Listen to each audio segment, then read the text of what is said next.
state. It's been brought to the committee's attention that we have some failing water systems and there may be some accountability issues. And so we're going to have various testimony on what's going on throughout the state. And it is the legislature's job to hold people accountable. And we have to figure out whether that's through passing laws or what that be. But I'm going to go ahead and recognize Miss Susan Walker for resident comments.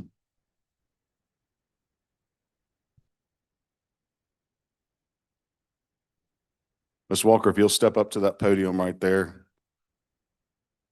And I'm going to limit you to 5 minutes of speaking time, please. When you go to the microphone, it's on the top of the microphone. You'll just need to cut it on if you don't mind, ma'am. That's it.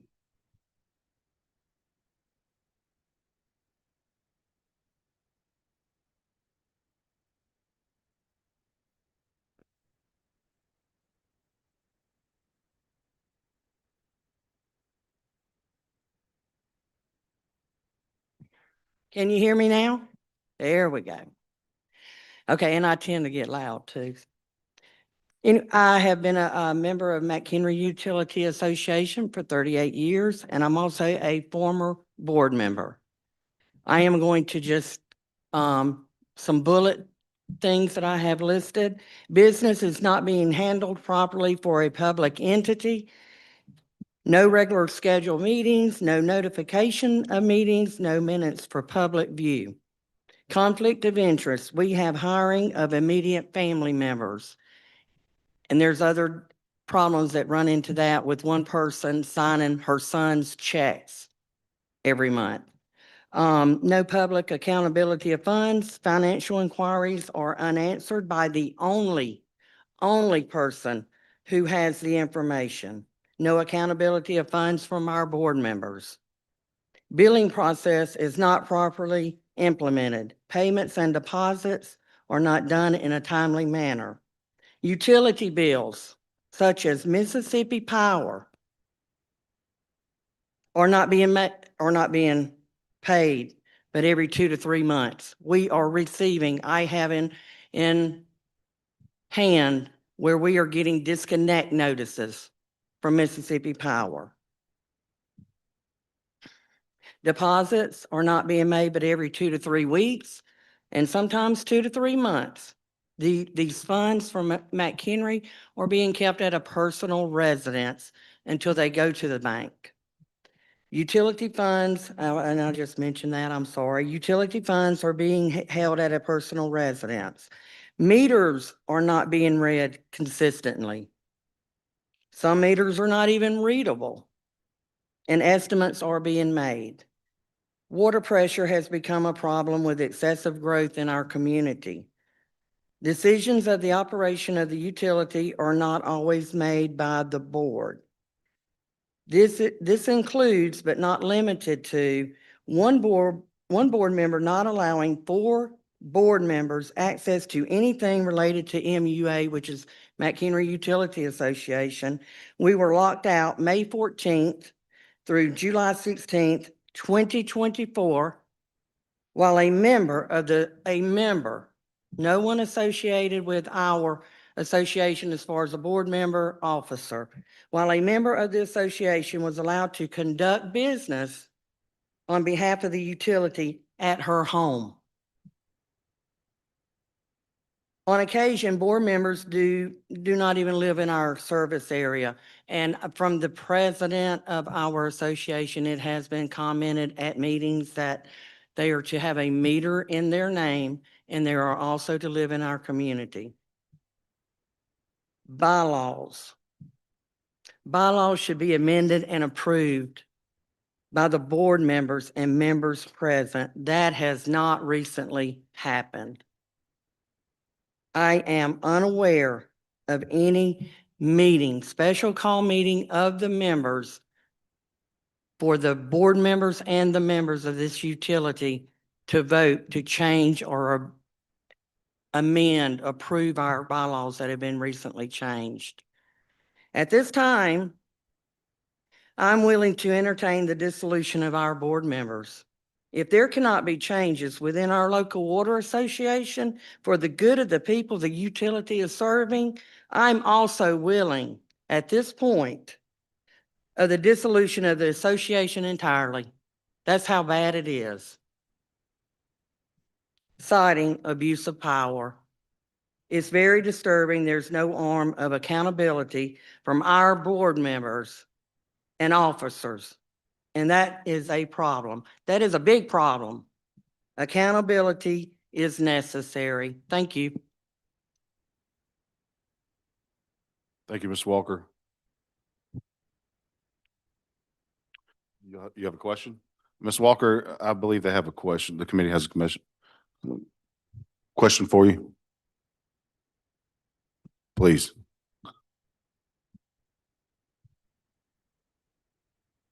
Senator, you recognize.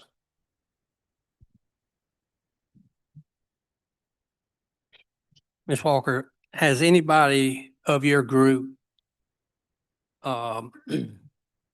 made contact with the Attorney General's Consumer Protection part of the agency? Like of recently? Up until recently, before, when all this first started? When this first started, back in, when we were first locked out, May 14th, I did not turn in my resignation until July the 16th, when I was threatened to do so. I was given a ultimatum threat. And that's when I started reaching out to a lot of people concerning what's going on in McHenry. And this is just the tip of the iceberg, right? What I mentioned today. And up until recently, you have had I response am in contact with the Attorney General's office. Yes, now. Thank you, ma'am. you're welcome. Senator Williams. Thank you, ma'am. I've just got another question, please. I'm sorry, I'll be Yes. quick. Just to elaborate a little bit on the senator's question. Are there any other state agencies or resources you've tried to contact to help resolve any of these issues outside of the Attorney General's office?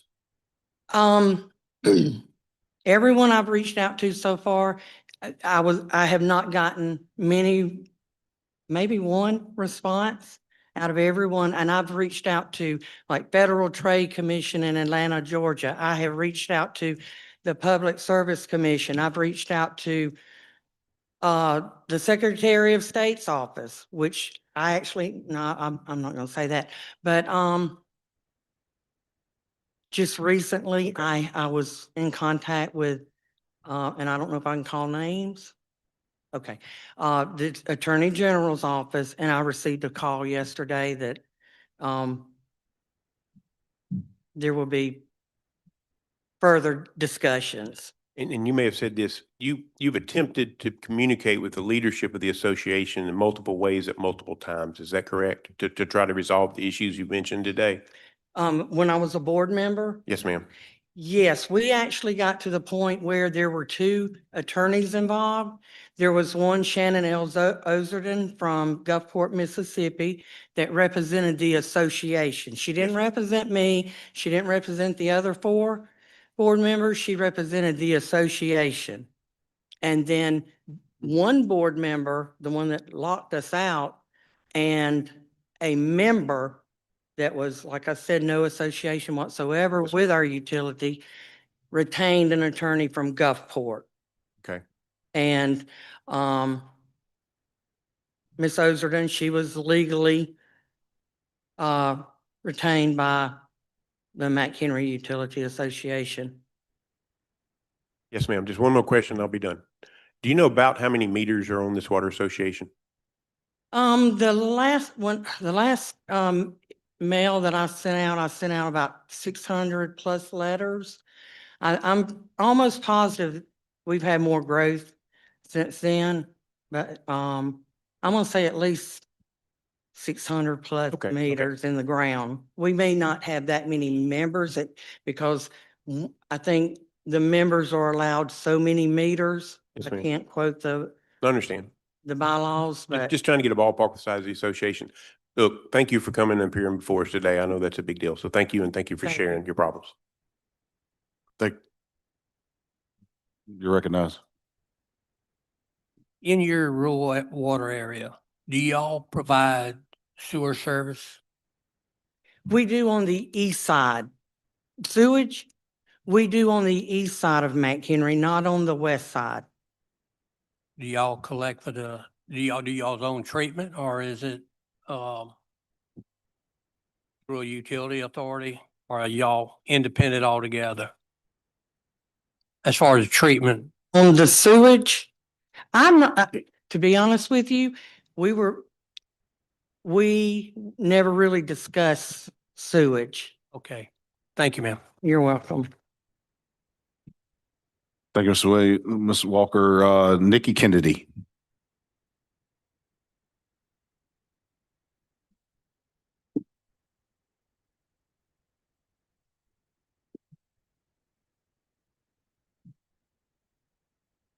So my name is Jenny Kennedy. Nikki's just a nickname, just for the record. I live in Carrier, Mississippi, and we've been having problems with our water for several years now. So it started in September 2023 for me. I was getting sand in my water, mud, and it was going to affect my toilets, my dishwasher, household appliances. PRC, Central Water Association, is where I pay my water bill. So basically, I contacted Mr. Joe and proceeded to fix my situation. And after speaking with him, I learned that we were on a nonprofit organization, a total of 6 wells, and some of those wells were breaking and running dry. And that's why I was receiving sand in my house. So he took me off of one well and put me on another well. So my problem went away, but I still have no water pressure. So I cannot run my wash machine while I'm taking a bath or a shower because I won't have no water pressure. So, and I do live on a farm. So we have chickens and cows and bees. And if you leave the water on, we ain't got no water pressure in the house. So then that's when we know we have left the water on outside. So you can't fill the pool up and go inside and take a shower or a bath because you ain't gonna have no water pressure. So we have to be very strategic with the water. And we do know that the water pressure has dropped so low that it could get bacteria in it. So we don't drink the water and we do not eat the ice. We buy our water and buy our ice because it's all in the red. So I test it and it's red. It's not good. We don't eat it or drink it. I don't cook with it. We do have to bathe in it, but we have filters. But even that being said, it's not safe to take a bath in. I had my water tested and they said that my pH levels, my phosphate levels, and my alkalinity levels were too high and that they could cause kidney and liver damage. So we have filters on everything. So I started talking to people on social media about if they had any kind of problems with their situation with our PRC Water Association, and they reached out to me on social media. And I have some printed out text messages, emails and stuff that I was getting. So I wasn't the only one that was having problems. A lot of people reached out to me that were getting sand and lost toilets and water heaters. My neighbor lost everything he had in his house. He got so much sand in his house that he could have built his own beach in his backyard. They did not compensate him on anything. So I was freaking out because I did not have the money to replace all my stuff in my house. So for 14 days, I got sand and made Joe give me a business meeting or a meeting because every time you would try to get a meeting, they would cancel it last minute and they would cancel the meeting. So I had my own meeting with Joe. Me and Joe had us a come to Jesus meeting and he fixed me right away and gave me the bylaws and but I just don't have no water pressure.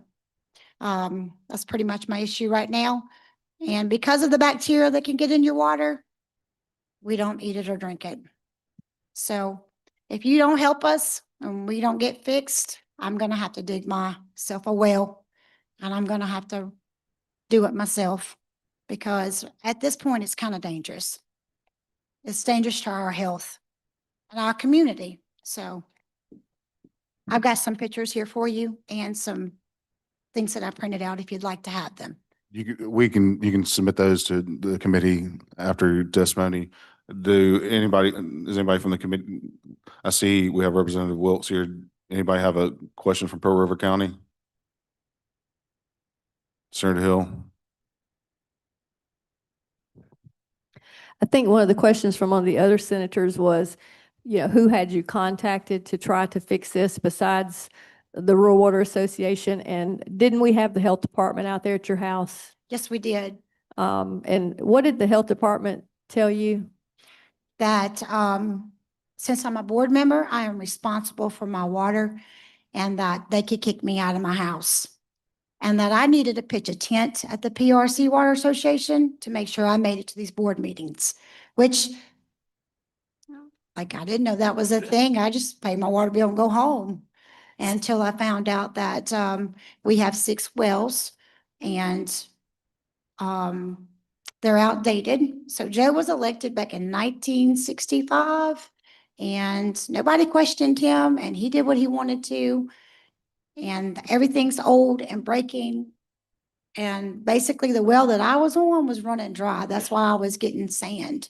So we have a big well issue. I don't know if there's any new ones going up, but Joe said it was $1 million to dig a new well and that they didn't have the funds for that. So but my son did not have bacteria because we don't drink the water, eat the ice.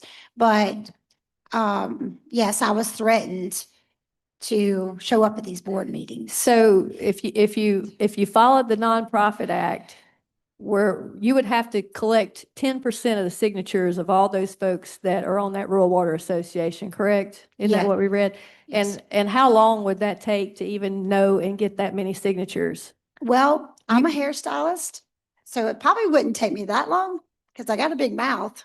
That's why Joe was like, But do we know, like, would they even give you a list of how many people were on there? no, They wouldn't no, even tell you no. how many people were on the water association, so No. you would know I don't if think you- they know if themselves. you, so you would know if you had 10% because they wouldn't tell you how many people. I would have to ask questions like, where do you pay your water bill?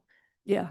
And they would tell me that they pay it where I pay mine. So I would say, well, you're on the wells that I'm on, so we need to do something about it. But when you have sand in your water for 2 or 3 weeks and you have to get the health department out there and you have to try to get a private meeting with the operator, you don't have time during that to get 10% of the signatures to try to remedy that problem. You don't. No, you don't. So I ended up getting Joe's personal cell number Mhm. and I would call him 12:30 midnight and tell him that I've got sand in my water. And he would be like, it's 12:30 midnight. Why ain't you sleeping? I'm like, Joe, I don't sleep. I got things to do and I ain't got no water and I'm getting sand in my house. And so he would send out Michael, which is his nephew, to come fix my problem at 12:30 midnight at my house because I didn't have any water. But those other people don't have his cell No, they did number. not. He would say that I didn't get the message. Thank you. Senator Williams, you recognize. Thank you, Mr. Chairman. Can you go back to the Mississippi Department of Health? What you said they told you when you asked them about So this problem? my son was throwing up and we really didn't know why. So they did a test on our water to see if we had any bacteria in it. They being the health department. Yes. Okay. So the health department did get involved, but he did not have any bacteria and no bacteria was found in my home. So, but they did tell me that I was a board member and that I needed to show up at those board meetings. But the problem with that was we never had any board meetings. So you have to call up there and ask them, when is the next board meeting? And put my name on the list for me to speak. And then they would call the day before and or that day and cancel that meeting. They would say, not all the board meetings are going to show up. So we have to cancel the meeting. So I did not have time to wait to get into a board meeting. So I basically forced Joe to have a board meeting with me because I'm getting sand in my house and I do not have the money to replace everything in my home. So I basically just put him on the spot, said, hey, you're gonna have to fix me because I can't do this. And I did get on social media and I did blow him up and he didn't like that. I understand. He didn't like that at all. Would you know the answer to this question? Do you have a copy of the bylaws of the association? I mean, there should be mandatory board meetings. Bylaws and Miss Angela Hill has them now. Okay. You'd mentioned earlier that he had canceled meetings. Mr. Joe had canceled meetings Yes. multiple times. He had added with you. How many times? 1, 10, 12? I've only had to go through it like twice, Okay. but I know people have gone through it more than I have. Cause I just not one of those people to take no for an answer. Yes, ma'am. I can see that. That's Yeah. a good attribute. I need an answer. No, I appreciate that. And sorry that you got to come here for us to hopefully get some traction on this. At the conclusion of your conversation with the representative from the health department, did they give you any other advice other than what you've shared with us today on how to Just rectify to the problem? pitch a tent and make sure I Pitch a attend tent. those board meetings. Okay. And I was like, yes, ma'am, I will. Cause now you just threatened me to get me out of my house. Now it's personal. Yes, ma'am. And Joe's gonna fix me whether he wants to or not. So, and that's pretty much how it went. Now, I don't have any water pressure, but I know that Melanie is trying to fix 20 years of negligence. And I am appreciative for that because she is trying. And I really feel that Yes. she's kind of left hanging with the problems that her husband created. So as a wife, I feel sorry for her because, he left her with it. And now she's trying to fix it. And I think it's just over her head Yes, at ma'am. this point. Like, I don't see how she can do it, but she is trying, though. I do know she is trying her best. Yes, ma'am. Thank you for coming today. Thank you. Thank you, Ms. Kennedy. Charles Farr.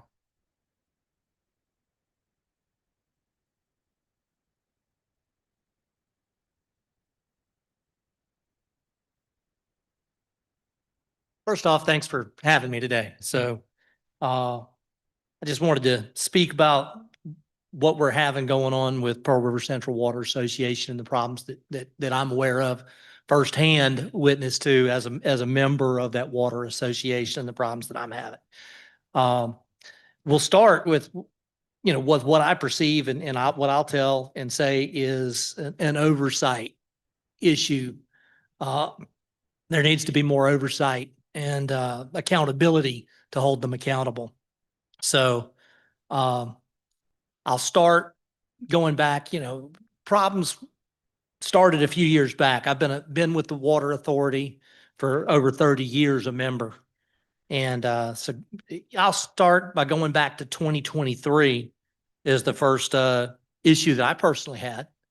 And from 2023, May of 2023 to May of 2025, there have been, that I counted, 62 boil water notices issued for my address.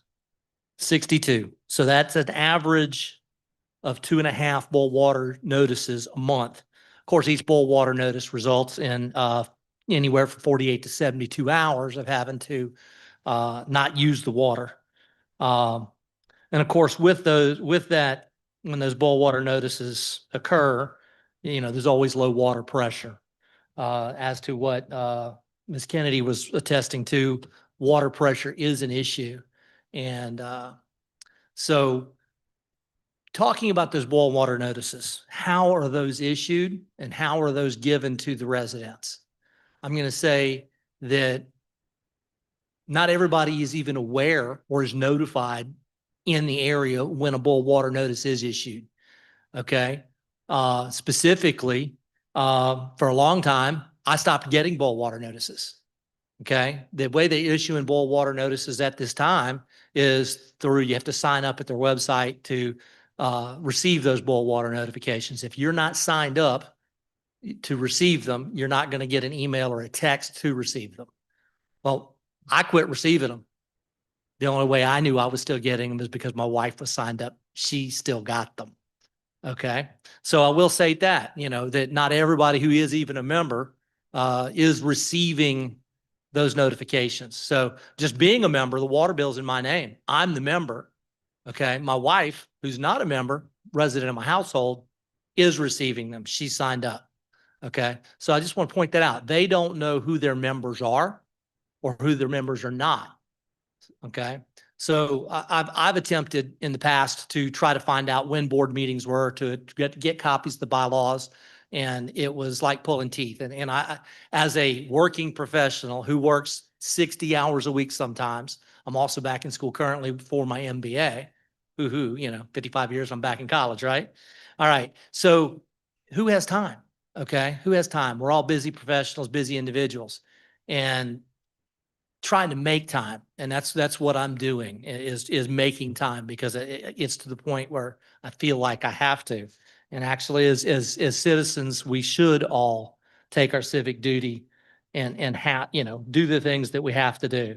I have a series of pictures here also of things that are, of what the issues are, filthy water, dirty water, stinky water. And of course the boil water notices. In May of this year, I stopped receiving boil water notices. Matter of fact, everybody did. My wife didn't. After May of 2025, this year, when we had a major issue with a major breakage that happened in Carrier, all of a sudden, there were no boil water notices. None. All of a sudden, raised a stink. I'm also the administrator of a local social media page, Picayune Talk. And I got really vocal when I had problems there in May. After that, like I said, the boil water notices stopped. I couldn't understand. And I had some conversations with Legislator Wilkes and Senator Hill at that time, and Senator Hill was helpful in getting a copy of the bylaws through somebody else that got to me.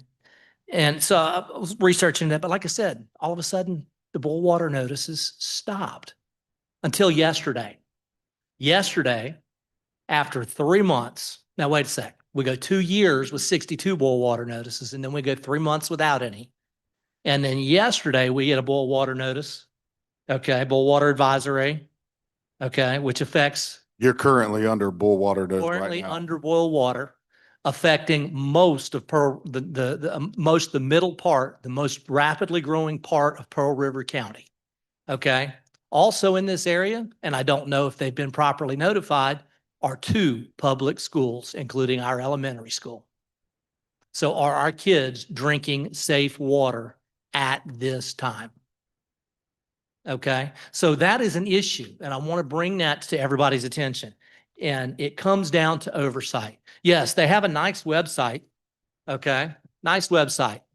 Okay, used to be that you could go on that website and all the records were there. All the records were there. Previous boil water notices. I'm going to give you 2 more minutes because we saved some time earlier. So Okay, We'll thank go. you. So anyway, used to be accountability. It was there. You could go see it. Now it's not. Records are gone. Previous records are gone. I went back and I printed and went to look for the records of one specific well, the well that is specifically serving me. And I pulled the consumer confidence reports for the last 5 years, 2019 through 2024. Okay.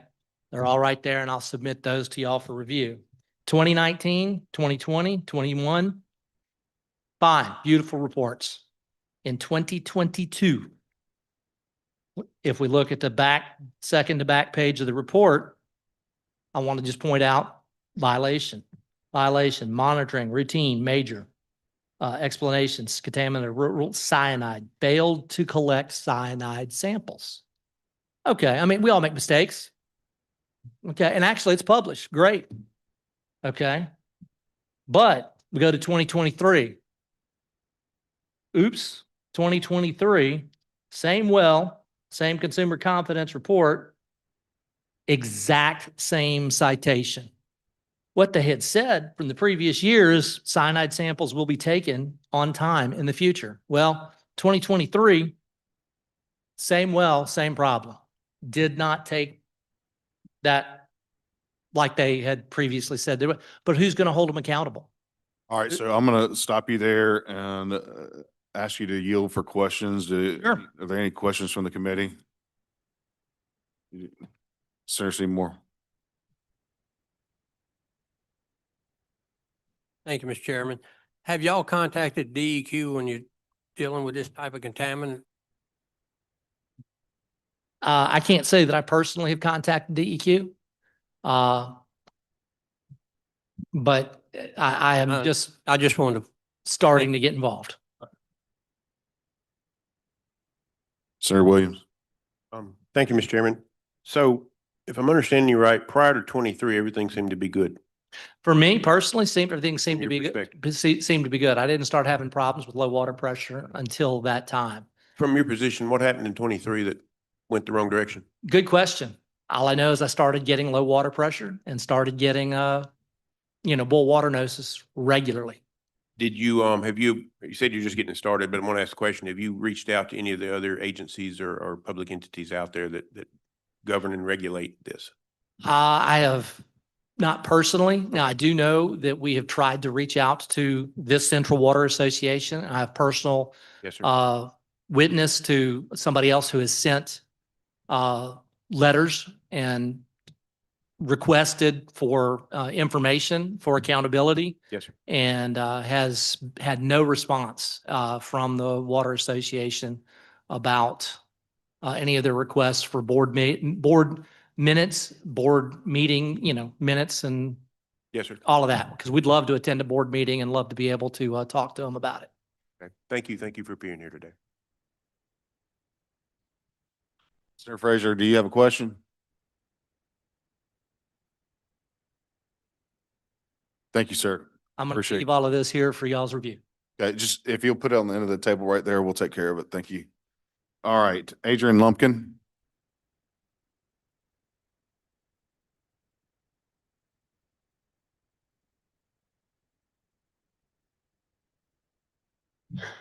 Mr. Chairman, thank y'all for the opportunity to speak.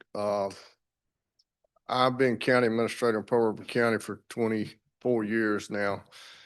And I know y'all get complaints and that's the same thing I get. I know rural water has been very important to Pearl River County. If we don't have water, we're in trouble. Water is a huge economic development tool for us in Pearl River County. What failed?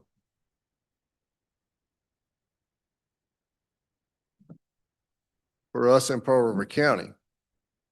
Some of the complaints we've had is the Board of Supervisors, when a constituent doesn't feel like they getting satisfied from their water association or whatever, first phone call comes to my office to complain or to the Board of Supervisors. And the issue that I see is we can go to that association as a county and say, hey, please help them out. But we don't really have any oversight or anything like that. And some of the oversight provisions, in my opinion, are very cumbersome for a citizen to take on theirself and do it. Some of the issues we've had is 4 months to get a water meter for a house. When contractors are waiting to get that, and as y'all know how the tax laws in Mississippi, the house doesn't go on the tax roll till it gets built. 4 months kicks you another year. Then we're at the county, we 2 years almost before we get the first tax bill and revenue off of it. Some of the other issues we're having is people will call us and say, hey, we moved into this place. It already has a meter. It has a water bill owed from the prior customer. We have to pay this back water bill or they don't turn the water on for us. And, we may, I've had supervisors, we've made calls, but it comes back to that point. I appreciate what rural water has done all over the state because it has been a lifeblood. I'm soon to be 58 years old and I've been on the Rural Water Association ever since I've been born.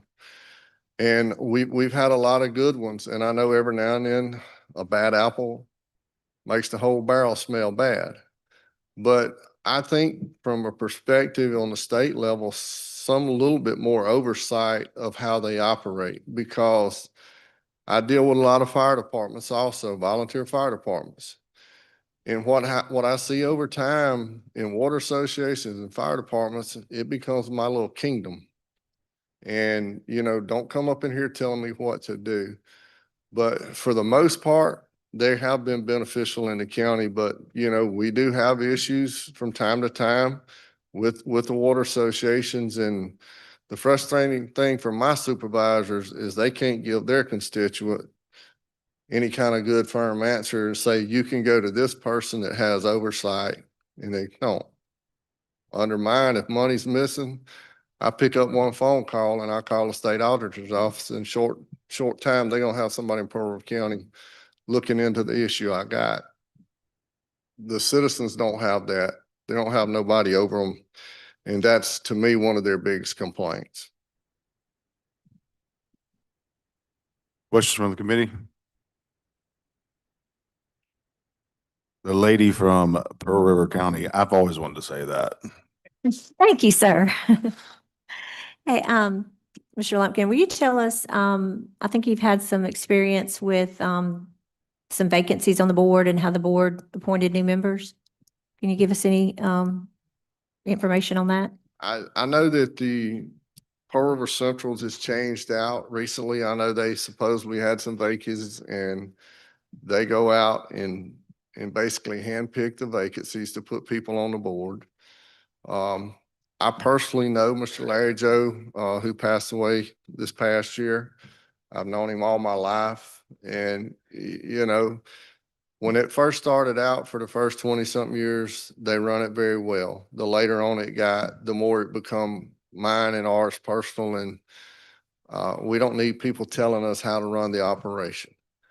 And it's not about telling them, you know, I can imagine me going into my boardroom every board meeting and say, hey, I don't need y'all telling me how to run this county. Y'all just going back home. Probably wouldn't work out too well.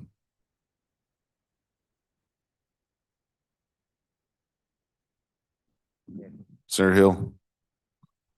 As far as you know, being a board member, they have not followed the bylaws as far as holding their annual meetings and electing board members. Is that correct? Not that I'm aware of. And So you haven't been notified. My son and my sister who are on there have not been notified. So as far as we don't know when they had the last annual meeting to even have an opportunity for somebody to present a board member from the floor, or when, because we can't get any information, correct? that is my understanding. And I'll go ahead and disclose, I had my sister who's a member write a letter requesting their annual meeting notices when they had their annual board meeting, some financial information and minutes, and that was probably 4 or 5 months ago, and there's been no response. And that's kind of what, when they call the supervisors, that's the same thing they're telling you, right? The members? Yes, ma'am. They say they cannot get any information out of the association. So they And- start then calling their. And they don't want to give them bylaws either, do they? No, ma'am. Thank you. Senator Williams? Thank you, Mr. Chairman. Kind of go back to the question I asked the gentleman a moment ago. It seems that things were well before 23, and since then they've kind of gone off track. Do you have any idea why, maybe? I'm not sure on that. I do know this. There's been issues off and on before that from my time. I know some of the water quality issues have been there, but some of the operational issues have been longer. And you know, and I know this is a lot, we've beaten up on Pearl River Central Water Association, but let me say this one thing about them. When Katrina came through, I had one thing every night when I come home from work for 3 weeks. I didn't have power. I didn't have electricity. I didn't have a lot of telephones. I could at least go home and take a cold shower. They stayed up all through Katrina in our county. But I don't know if it's because of aging of the wells, and some of the wells, you know, that are not producing. I do know that recently they got an ARPA grant to put in another well. But I know here lately, there's been a lot of vacancy on the board in the last couple of years, and people who get on it and only stay on the board 4, 5, 6 months and get off. Yes, sir. Thank you. Thank you for being here Thank today. you. Thank you, sir. Any other questions from the committee? All right. Thank you. Appreciate you. So now we're up to the Public Service Commission. Ann Smith. Let me, Commissioner wanted me to mention one thing. Okay. We built a jail in 2004. And where the jail was built, we did not have water. There was not water. It was in PRC certificated area. And we had to work out an agreement with them to run the water line and install the tank for the jail. And we basically have had an agreement, and we've paid the note to pay for that infrastructure. And we also have paid for a water bill. And I know over those 20 years, we got about 6 or 8 months left to pay on it. Over those years, we've never been given a credit for people that come on and add meters to it. So basically, Pearl River County taxpayers did subsidize and pay for the infrastructure. And, that's been an issue, I know, because it feels like my board feels like we're paying for some of it. You should give us a little bit more information, but we don't get it either. Thank you. Thank you.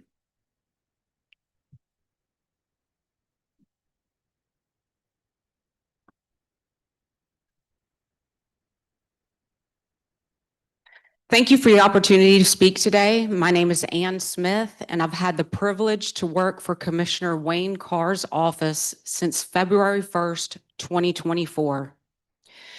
During my role as an investigator and customer service specialist, I've spoken with numerous residents in the Southern District who have expressed their frustrations with some rural water associations. I always convey to them in the beginning of our conversation that while the Public Service Commission doesn't currently have regulatory authority over them, I'd be happy to reach out to the Water Association on their behalf to help them solve their problem. We at the Commission are problem solvers who are committed to assist Mississippi citizens with any needs they may have. All of our complaints are tracked in a complaint tracking system with proper documentation regardless of regulatory authority. Since January 1st, 2024, there have been 471 Rural Water Association complaints documented statewide, 187 in the Southern District, 60 in the Central District, and 224 in the Northern District. Due to time constraints today, I cannot share all complaints of which I have worked. However, the following are dates and examples. March 2024, the association came to change my meter and caused a leak to where it was bubbling pond in my yard. My water bill is usually $50 to $60. My February bill was $640 due to the leak. I spoke with the representative to discuss the leak and why my bill was so high, and she told me, quote, "If it's on your side, it's your problem." My water was cut off today due to non-payment of the $640. Also, we have our water cut off at times with no notice, and when it's turned back on, it's foamy white with no boil water notices given. June 2024. I'm calling today to discuss a problem I'm having with our water association. There is a leak on their side affecting my property. For over 3 months, I have called for someone to come out here to fix this leak. They haven't, and my husband cannot maintain our yard or cut the grass due to a muddy, sludgy, standing water mess. July 2024, I have been contacting this association for over 3 years now, trying to get my deposits back on 5 meters total. To this day, I haven't received them. I am requesting assistance in getting my deposits back. August 2024, we were planning to move our double-wide trailer and live there in mid-September. The association said that there are 2 other projects going on and it will be 6 months before they can get to us, and that we need to buy a $7,000 well, which we cannot afford. August 2024, I'm calling on behalf of my 80-year-old mother. She is elderly and is going on 72 hours with no water. This seems to be a recurring problem for the citizens of this area. At previous times, they have gone without water for 5 to 6 days. The ladies in the office are very friendly, but all they can tell me is that they are working on it. The only mode of communication with customers they have is on Facebook, and I don't do social media. Can someone please assist? September 2024, we have paid in full to have sewer and water done for our new trailer on July 22nd. They kept informing us they were only waiting for permits, and the permits were finally issued August 19th. It is now September 23rd, almost a month later, and they have not come out to have the work done. I have contacted them every day, and so has the trailer company we bought from, asking to speak with the manager, and he will not call us back when we leave our name and numbers. November 2024, my neighbors and I had tainted water for over a month now, and the provider made no attempt to notify me or my neighbors. They listed a boil water notice on their website, but only answered one of my multiple phone calls. I left a phone number and email address, but never got a response. The one time I did speak to someone, she said they didn't have the manpower to notify people of the possibly dangerous water being provided. Today, I received a bill for this nasty water. Can they legally do this? I am extremely disappointed. If they can't even respond to my questions regarding the safety of the water they provide, how do they have a contract with the state? Please respond to my complaint because this water association refuses to do so. February 2025, resident called about her meter being busted and shooting water everywhere. She stated that she had tried to call the Water Association and its number is not working. She went online and filed 3 emergency calls for someone to help, and she has not heard anything. They shut the water off because it was making a mess. In closing, it is my stance that if the Public Service Commission weren't helping these residents, no one would be. I implore you to heed these citizens' expressions of distress as cries for help. Thank you. Questions from the committee? I think you pretty much made your point. Thank you, Ms. Smith. Thank you. Karen Strickland, Wait a minute, I do have a question. I'm sorry. I just got away. Go ahead. Briefly, can you kind of explain the PSC's authority as it relates to rural water associations? The Public Service Commission does not currently have regulatory authority over water associations. And like I said in my speech, whenever we tell residents that, the next question is, well, then who does? Right. My question was, do you have any authority over rural water associations in any capacity? Not that I am aware of. Okay, thank you. Thank you. Any other questions? Karen Strickland?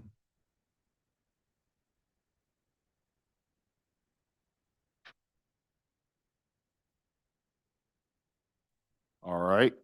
Commissioner Stamps. Oh, okay, all right. All right.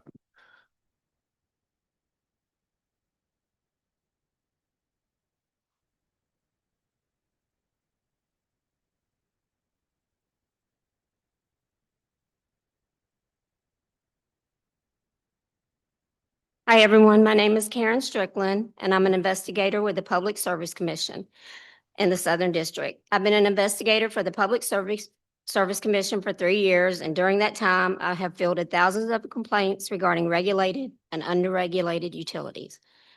Today, I will outline some key issues stemming from rural water companies operating without strong regulated oversight. Number 1, governance and transparency. Board meetings held in private, excluding public input. No announcements for meeting dates, limiting community awareness. Board members often unlisted, reducing accountability. Use of language or policies not compliant with established laws. Broader impact erodes trust and enables unchecked decisions. Number 2, accessibility and communication barriers. no contact information for board members or key staff, disconnected phone numbers or unresponsive lines, unusual office hours that don't accommodate working residents, overall inability to contact companies for assistance or emergencies. Result, residents face delays in resolving critical water issues. A major frustration in the lack of reliable communication channels. Board members often have no listed contact info, leaving customers in the dark. Phone numbers can be disconnected. Office hours might be erratic, like midweek mornings, only making it tough for people with jobs to get help. This creates a barrier where residents can't easily reach out for assistance, whether it's reporting a leak or inquiring about their bills. In rural areas where alternatives are scarce, this magnifies problems like poor water quality or infrastructure failures, as highlighted in reports on resource constraints for small utilities. Number 3, customer service deficiencies. No follow-up on lodged complaints or resident issues. Rude, aggressive behavior and language from staff. Poor etiquette during interactions contributes to resident dissatisfaction and unresolved problems, ties into broader challenges like workforce shortages. Customer service is another critical area plagued by issues when residents lodge complaints, say about contaminated water or billing errors. There's often no follow-up, leaving problems unresolved. Worse interactions can involve rude, aggressive language from staff with poor etiquette that discourages people from seeking help. This isn't just inconvenient, it damages community relations and can delay fixes to serious health risk. Studies on water utilities note that such service quality issues are common in under-resourced rural systems where staffing and training are limited. Number 4, lack of effective oversight. No mandatory regulatory body self-governed with minimal checks. Rural water associations provide only guidance for acquisitions or loans, but not enforcement. Calls for reform, increased regulation, transparency mandates, and better funding. Final thought, oversight ensures equity and reliability in rural water services. At the root of the absence of regulated oversight, unlike urban utilities, rural ones often lack a dedicated regulatory body to offer guidance and regulations to assist them. There are some associations to guide in technical assistance for acquisitions or training, but no binding enforcement or monitoring. This vacuum allows the issues we discussed to persist. In conclusion, without stronger oversight, rural communities suffer from unreliable services and eroded trust. Implementing regulated oversight would benefit rural water companies by ensuring accountability, standardizing operations, and enhancing service reliability, ultimately fostering a trust and equitable access to clean water. We need reforms like mandatory transparency rules and better state-level support to address these gaps. Thank you for your attention. Thank you, Mr. Strickland. Any questions from the committee? Sarah Williams. Thank you. Thank you for what y'all do, especially if it's outside your purview to help the citizens of the state of Mississippi and the lady that spoke to go out a moment ago. I appreciate that. Obviously, we've got an issue here that needs to be addressed, and from an investigative perspective, you may not be able to answer this, but any gauge on the number of water associations that we don't have this problem with? I mean, we've got some outliers. We understand that. Great water associations, and unfortunately, a lot of times it's the same. Falls under, it's Some bad apples, if you will, for lack of a better way to say. I mean, I'm kind of leading to something yes, we do have some great water associations. as evidenced, I think, by the attendance in this room. Most of you people, and I know on a personal level, I've dealt with good and I've dealt with bad water associations, and by and large, most of them that I've dealt with are run very well, with people put in thankless hours to really provide a product that we've become that we take for granted. Yeah, I agree. I'm not attacking or saying. No, I'm just saying these are complaints. yes, I am. I just think at the moment, I think we know we have an issue. We wouldn't be here today without the issue, and we're trying to bring light to the issue and find a way forward and who to call. That's one of the main questions that's there. We've got to figure that out and how we go forward. I just want to make sure that especially I think the people in this room, most of you guys have probably spent countless hours and years ensuring that the people we live with have good drinking water and water to do the things that we do. So I just want to make sure that we say that out loud as we go forward. We've got 1,000+ associations in this state. The vast majority, I suspect, are run flawlessly. You know, the squeaky wheel gets the grease. No squeak because you're running the wheel right. So thank you for that. Basing this. That's on right. complaints I've received. I'm not saying it to every water. All right, it's association. valid, and you know, each one has to be taken on merit and investigated. So thank you, thank you. Since we do have all three commissioners here, I think we have a quorum. Could y'all get the complaint list to me of who the repeat offenders are, please? All right. Okay. Commissioner Stamps, you're up.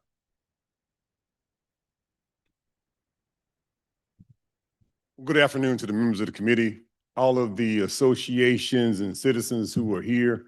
Thank you for taking a moment out of your day for this very serious issue in the governance and deliverability of water here in Mississippi.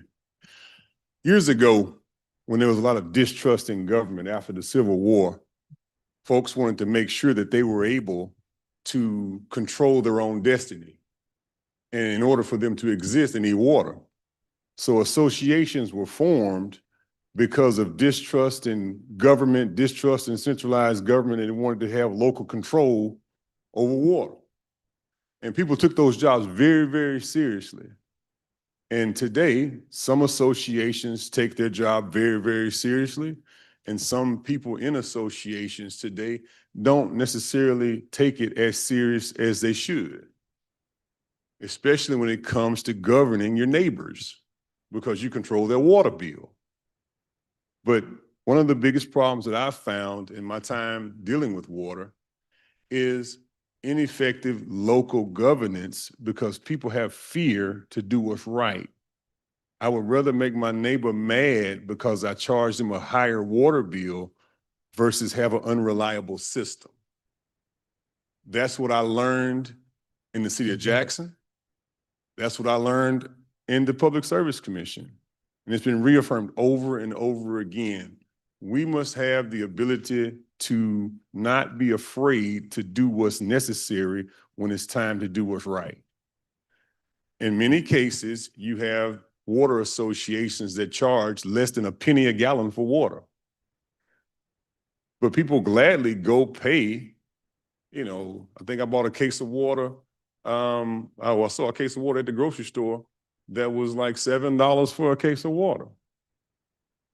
But you don't charge that for the association that you govern. And members of the association need to take their membership seriously. Your membership allows you to vote for a board member that you can back up to do what's right and necessary for your board.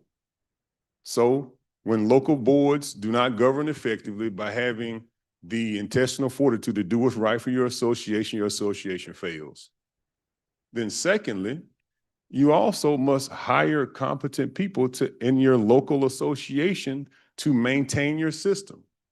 So senators, two of the most glaring issues that I've seen over my time are ineffective local governance and making decisions for the rates and making decisions on the maintenance that's necessary and the ability to maintain in-house. Not having to contract it out to some contractor somewhere, the ability to have in-house people to maintain your system on a daily basis, not when a contractor is not available. Some of these places are far out and you don't have the ability to do that. And there's also, this is one of the things that might, you know, I might get a few eggs thrown at me by saying this next comment. Some associations need to merge, so you can have economies of scale to deliver the services at the appropriate cost for your citizens to have that they can afford. If we have hundreds and hundreds of water systems and we have 82 counties, let's think about that. Let's think about how we're going to deliver effective governance for the costs necessary that people can pay. Because I think it will go against our forefathers' wishes of having our own autonomy if we allow for the stock market to buy struggling water systems. And now somebody in New York City is controlling your water bill, not somebody around the corner. So if we don't make the appropriate decisions at the local level when it comes to a water association, then you have companies out there willing to buy it up. And it's not the most valuable thing in these associations is not even the system. The most valuable things that these associations have ownership of is the water certificates. The water certificates mean that you're the only one that can provide water in this certificated area. So that's why you have some that feel like they have a little fiefdom or a kingdom, because they do. But the citizens who are members of the association must govern effectively, or other things happen. Me personally, I'm from a small country town. Our water association is valuable to us, and we're going to raise the rates to provide the services necessary no matter who gets mad. I just wish that every association across the state would govern themselves in that same way, and I yield my time for any questions, Mr. Senator. Commissioner Stamps, you sound mighty conservative. Just want to make that comment. Any questions from the committee? Senator Williams. Thank you, Mr. Chairman. I haven't said much today, so I thought I'd ask a question. You talked about consolidation. Glad to hear that. Is there a magic number? It'll be a situation by situation decision to be made, because it's just like your home, sir. Senator, if you Yes, sir. wanted to merge the governance of your household with your neighbor, that's a deep conversation. Well, that's my wife's job, so I'll make sure she's got that. That's for sure. But your neighbor may not have been maintaining their system appropriately over the last 100 years. They may have a long list of deferred maintenance. Oh, I know. That's just a deep I've conversation. been down the path, and it's something we need to talk about. And as we look at neighboring states that have That's been right. very successful at merging and consolidating and having better deliverability of water to their citizens for better prices. And I think that's definitely got to be one of the things we talk about going forward. And if you look at the average cost of water, effectively run systems are somewhere around a penny a gallon. Ineffective systems, you can see the difference. Yep. Of what's being charged and what's being delivered. It's all, when you break it down to paper and look at it, the numbers on paper, the numbers do not add up for us to have this many water systems. And this may be something to ask some other people. It just occurred to me as we go forward, we have a rural water system as a whole in this state that was put in the 50s and 60s, designed for a 60-year useful life. If I did my math right, we're past that. So the infrastructure needs are greater than they've ever been. ARPA helped out a whole lot, but we're at the end of those dollars. Would you agree that there is more need for infrastructure replacement than there has been? Almost definitely. Most systems, the local water utilities didn't get as much bang for the buck because they outsourced much of the contracting outside of their own purview. And now you're padding the pockets of contractors versus putting pipe in the ground. If we'd have took that ARPA money and said you can only do wells and the delivery system and putting pipe in ground or meters on the street, then the money would go a longer ways. But Yes. We must make those kind of decisions and not allow the people who get the money to influence how we give the money. Understood. That's a very good point. Thank you, Commissioner. Thank you, Mr. Chairman. Commissioner, we have a question for you. Senator Seymour. You was talking earlier about some of the buyouts of our rural waters. By definition, a utility by law is a pass-through service. It's nonprofit. So how, when this one company come into Mississippi, bought 60+ water utilities, Mhm. and was able to charge in some areas 350 to 450% increases? Well, what I found is there were several utilities that weren't even paying water bills for years. So some people went from zero to actually getting a bill that have to pay. So that 300% increase is relative to specific situations. So if you were paying $0 a month, I or understand. $5 or $10 a month, and then you end up paying, $55 a month, That's a substantial increase. But each situation is different. You have to look at the deferred maintenance on those systems. But why did the systems get in such a bad state in the first place? It was because of ineffective governments. Low rates are even more dangerous than high rates, because low rates means that you're not maintaining anything. You're not putting any reinvestment into your system. Your system is constantly getting eroded and you're not fixing anything. It's just kicking the can down the road. And now your system, the value of it's decreased because the reliability has decreased because of self-imposed wounds. Thank you.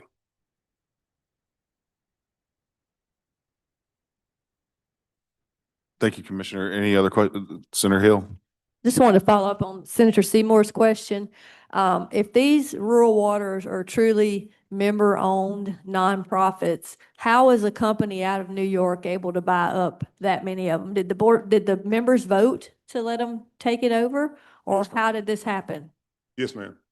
So they just held meetings and the members voted? Yes, ma'am. Thank you. Because the association, you know, they come through us at a small piece, but they have to decide to sell their system. No one forced them to, but the situation they govern themselves in forced them to as well, because they don't have the money or the deferred maintenance. I got Reedtown Water Association in my district. There was a family association. That's why it's called Reedtown. They've established water for themselves. And of course, people next door say, well, can you give me water? Well, they said, well, if you buy the pipe, we can connect you. But now they have a 40-mile certificate across 3 counties where people didn't even buy the same size pipe. And in some cases, you have an industrial strength water hose taking people water to the next space. So you can't even govern it. You can't even pressurize it to the right degree. They can't get an elevated tank because this family brought this kind of water line and that family brought that kind of water line. So each line has to be air pressurized at a different pressure because you have different sizes, types, and qualities of pipe in the ground all throughout the system. And then the system fails all the time because you can't maintain something that's hodgepodgely put together. So now they need a distribution system. They need elevated tanks. They got probably about a $20 million problem with 1,200 customers, and the math doesn't add up. Any other questions from the committee? Thank you, Commissioner. Appreciate you. Commissioner Brown.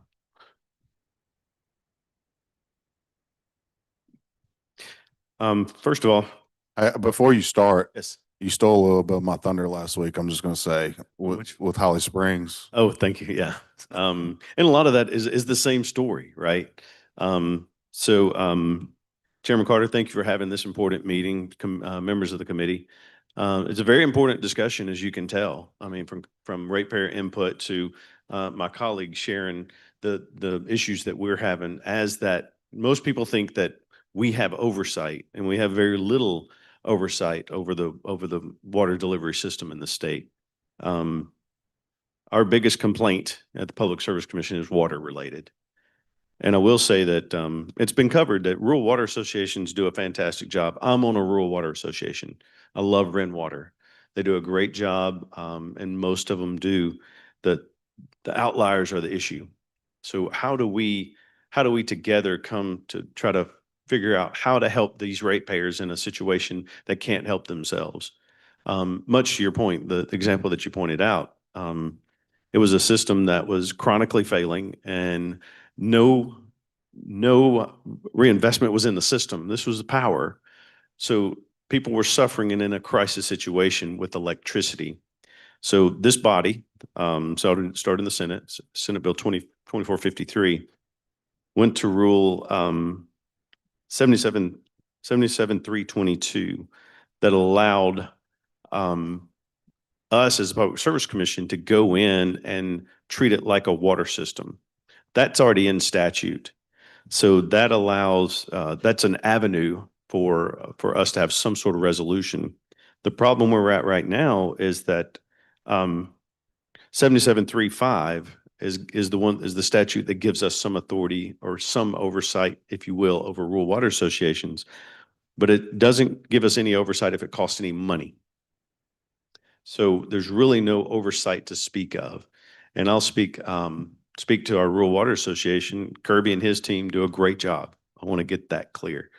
If I have some issue and our team has an issue with rural water, we call Kirby and his team, and they're responsive and they do everything they can to make it work. What we're talking about is those that do not respond to Rural Water Association and to us and to the ratepayers saying, we need help. And if they turn a deaf ear and ignore Rural Water Association, Kirby and his team, ignore us and ignore you as the representatives of the people in each of your independent districts, then what do we do? And I think that's the ultimate decision that that corporately we want to try to come to a resolution on. How do we help those failing systems? Senator Williams, in your own district, you know, we're fighting with a system that has a moratorium that can't expand, and it's in the city limits. So that is a dead zone. So you can't expand. You can't have any economic activity in that area because they can't add any more meters. Well, that's economic development issue. So we heard today that it's a quality of life issue too. First and foremost, it's a quality of life issue. If you can't drink the water and it's dangerous and the health department says you have to pitch a tent outside to get your voice heard, that's a problem. And I will contend that it's a smaller problem than the whole. But just for the record, there's over 1,200 separate rural water districts in the state of Mississippi. 1,200. Some do a great job and they're doing the best they can. There just needs to be some sort of help or relief for those ratepayers that can't get any help from the Rural Water Association, from us, or from you, their senators and representatives. I brought the last 13 months of complaints for our CTS system. This is statewide over the last 13 months. We've had over 1,418 complaints.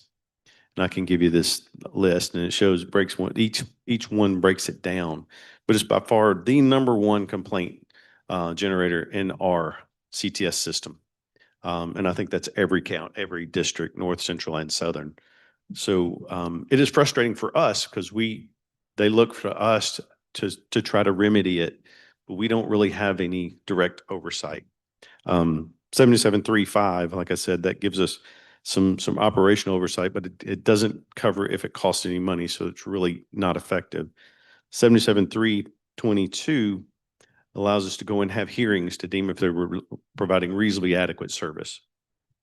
And then 77.31 basically is the statute that says we don't really have any oversight on municipals unless it goes 1 mile outside of city limits, and then it's usually just rate based only.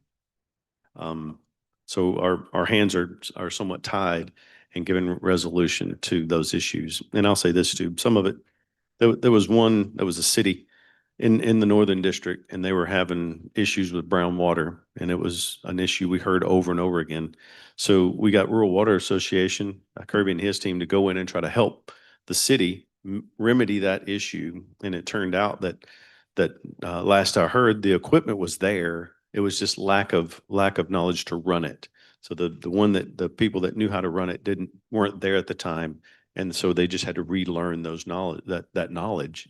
So a lot of it's just oversight, bringing attention to the issues, and then giving us some way collectively and corporately through the Rural Water Association, the ratepayers, the legislative process, and the PSC to help say, okay, these are problematic issues, and this is how we're going to solve it.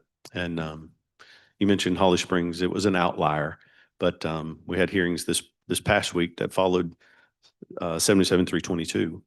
And we deemed that they weren't providing reasonably adequate service. And it was an outlying system, but we went through that process to try to help remedy it. That's kind of the nuclear option, but we rather have scalpels and not sledgehammers. So I feel like this has turned into a rural water hearing, which that's not what this is. This is a water hearing in general. So what kind of complaints do you get outside of rural water associations? Same thing with municipals. Brown water, lack of water pressure. It's a lot of the same things. And a lot of it, this one particular city, they were having an issue with a particular telecom company. They were laying fiber throughout their area. Well, you call 811 and they mark the lines, but the system to what we've covered today, their systems are so old, they don't know where the lines are. And so they're constantly cutting lines. And so every time you cut a line, you get dirt and sludge in the line, and then you have to boil water notice, and it just becomes a mess, and that's extra costs on the city. So it is not just, it's not just the rural water. And I'll give you another example. A little city in my district, in my county, they asked for a rate increase. They hadn't had one in 20 years. 20 years. And I called to Commissioner Stamps's point, you can have too low a rate. So I called a friend of mine that's in the community and says, hey, tell me a little more about the system. He said, oh yeah, well, I donated the land, I dug the well, I donated the equipment, and basically created the system and gave it to him. I said, well, are they abusing funds? He said, no, then nobody gets paid. There's 3 people and they're literally holding it together with baling wire and chewing gum was his statement. And so a lot of these systems are doing the best they can with very, very limited resources. And I do think that there's, to Commissioner Stamps's point, and we heard it loud and clear in Holly Springs, people will pay a little more if you can drink the water, if you can trust that it's safe, if you don't have to go buy bottled water. Now, they don't want to pay $500 a month, obviously, but there is a balance that there has to be some guidelines or oversight to say, for us to deliver clean drinking water, that's the minimum. So we have to go in and evaluate through the help of rural water or others to say, here's how you do it in this particular district. Here's how much it's going to cost, and let's evaluate each one of them. And one other thing I'll say, and I apologize for running over, the consolidation is probably going to happen a lot. My own rural water system, Water, just absorbed Coontail water. There are 2 systems right there close to each other, and they voluntarily consolidated to have economies of scale and to make it work better. Coontail had a little more headwinds, had a little more operational issues. Wren was operating very well, so they combined, and now they're stronger together. One other example is in Lafayette County. There was a ailing system that was causing a lot of the same issues that people have brought up here. Chronic issues. You couldn't get a board member, couldn't get the bylaws. Nobody knew when they met. Well, in that particular case, in the rural water, the people in the community took over the board. They took over the board. They ran for office. They started running it themselves, and so they ran it, triaged it, fixed it best they could, and then recently the city of Oxford acquired it, and all the rates went down. So I think that's the perfect case scenario. It's voluntary. Everybody knows what's going on. You can make a reasonable, honest decision when you have all the data and all the facts. I think where we're at is a lot of times we're going blind and we don't have all the data and the facts. Why is this happening to y'all? Why is the money not being reinvested? Why is there low pressure? Why are the rates where they should to be able to fix that equipment? What's wrong with that equipment? And it's the why that drives everybody crazy. If we can get the answers, we can get a resolution. And I appreciate y'all's efforts, everybody on the committee here, to start asking the question, how do we get resolution to these chronic issues? We can't just look the other way and act like it's not happening. And I commend this committee to taking that first step to coming up with a resolution to make sure our citizens have clean drinking water. Well, at the end of the day, what's going to end up happening is these water systems are going to fail. They're going to come to legislature wanting money, and that's unacceptable. So, as chairman of the PSC, what recommendations would you have to the committee as solutions to the problem? I think continue this process. I think everybody needs a seat at the table. I think that with the Bible tells us the multitude of counselors, there's wisdom, and there's definitely wisdom there. Bring rural water to the table. Everybody sit down. We would love to participate hand in glove and let you know our headwinds and what we're dealing with. And then we can bounce that off the municipals and the rural water and others to figure out where we're at. Instead of throwing rocks at one another, instead of being angry, let's come together, come up with viable solutions, and then we can go forward together, because we do have a valuable asset in our rural water systems, a valuable asset, and they do a great job. And same thing with the municipals. I didn't mean to leave them out either. So, but nobody wants to have these warts, if you will, that we're having to deal with, and we don't want to have to change the quality of life of our citizens to try. And it's an economic it's quality of life and economic development issue. If you don't have reliable water and clean water, I'm not going to build a house there if I know about it. I'm not going to locate a company there. So it is an economic development issue as well as, most importantly, quality of life. I would appreciate if y'all could get get a list of the repeat offenders to the committee. We can review that. Any other questions from the committee? Senator Seymour? Thank you, Mr. Chairman. Commissioner Brown, y'all are in charge of the certification of the areas. Would that not be a tool to y'all's disposal as far as consolidation when you got the bad apples in certain areas? Have y'all ever applied that? That's the nuclear option, right? So we can revoke a certificated area. The problem is we don't have control of the assets. So case in point, if there was a bad actor and we said, okay, we're going to revoke your certificate, we don't own the assets, so you cannot deliver water to people until you run new assets. So it is a nuclear option that is very hard to navigate when you have the local water system that has the assets in the ground that are not attached to the certificate. Those are two separate things. So Or you need a penalty or something to where the assets will become neutral? possibly, all three of us are new, so we're in this kind of together trying to figure out a path forward. 77-322 does give us a path to go in and have hearings to find if they're providing reasonably adequate service. And it, just like we came through recently in Holly Springs. So once we deem they weren't providing reasonably adequate service, then we can levy fines on those systems. Thank you, Mr. Commissioner. Yes, sir. Thank you, Chairman. Sarah Williams? Made it come to mind, do we have a mechanism that you're aware of that can force consolidation? No, sir. No. Okay. And ultimately, we want the case in Lafayette County would work the way it should. And we want to encourage these companies to consolidate, Absolutely. these groups to consolidate. But you spoke to quality of life. When that's there and we can't get the results we need from an association, again, you use the term nuclear option. That's what I'd see it as, but there needs to be something that forces that's there. But okay. Thank Like the issue in Oktibbeha County. I mean, Yeah. the city can't grow and it's costing the city millions of dollars and potentially in revenue a year. Oh, there's no doubt. Yes, sir. Thank you, Commissioner. I will let you know that I was in Kentucky last weekend and Ole Miss almost lost that football game. Howdy toddy, though. You need to get them straight. Get them straight Howdy up toddy. there. Go Rebs. Thank you so much for all y'all do. Appreciate it. All right. Mr. Sims.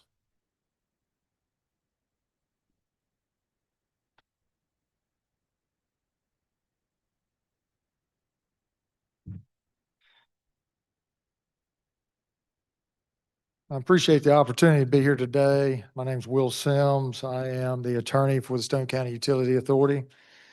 And some of what I'm going to say kind of dovetails what you heard from the commissioners, as well as others from the Public Service Commission. We're kind of one of the 6 counties that were obviously part of the Mississippi Gulf Region Utility Act that was passed in 2006 after Hurricane Katrina. Just a very slight background here, 49-17-701 ETSEC deals with obviously those affected counties after the commission that was formed and investigated the situation after Hurricane Katrina felt it was necessary to implement this legislation. It created the entities, one of which is the entity I represent, which is Stone County Utility Authority. We provide water, we provide sewer service, we provide drainage water service. So we're in a little different animal than some of what you're hearing that's just a pure water supplier. However, the lifeblood of a utility like this is water service. We cannot just provide sewer service. And what is happening to the Stone County Utility Authority is you have expansion of some of the rural water associations within the county that are looking to take water customers that they're providing service for without authorization outside of their certificated area and our service area, and we never knew these people requested service. For instance, I have received a request for service for a woman in Stone County. We're going to spend $50,000 to run lines to her because there's 43 water customers that we're going to also provide water to that are currently being provided water outside the certificated area of one of the Rural Water Association entities. Those are our customers by right. We have to do this to be able to stay afloat. We cannot just provide sewer service. You don't make your money in sewer service. You hope to break even. You make your money in water. It causes other problems if you only provide sewer. If you don't provide water, guess what you can't do when they don't pay the sewer bill? We have entities that will not, unbelievably, enter into lockout agreements with us if someone pays their water bill through them but do not pay our sewer bill. They won't sign those agreements, even though we have stated we will pay for the lockout service for those situations. That creates a situation where we would have to go to the courts in order to get paid.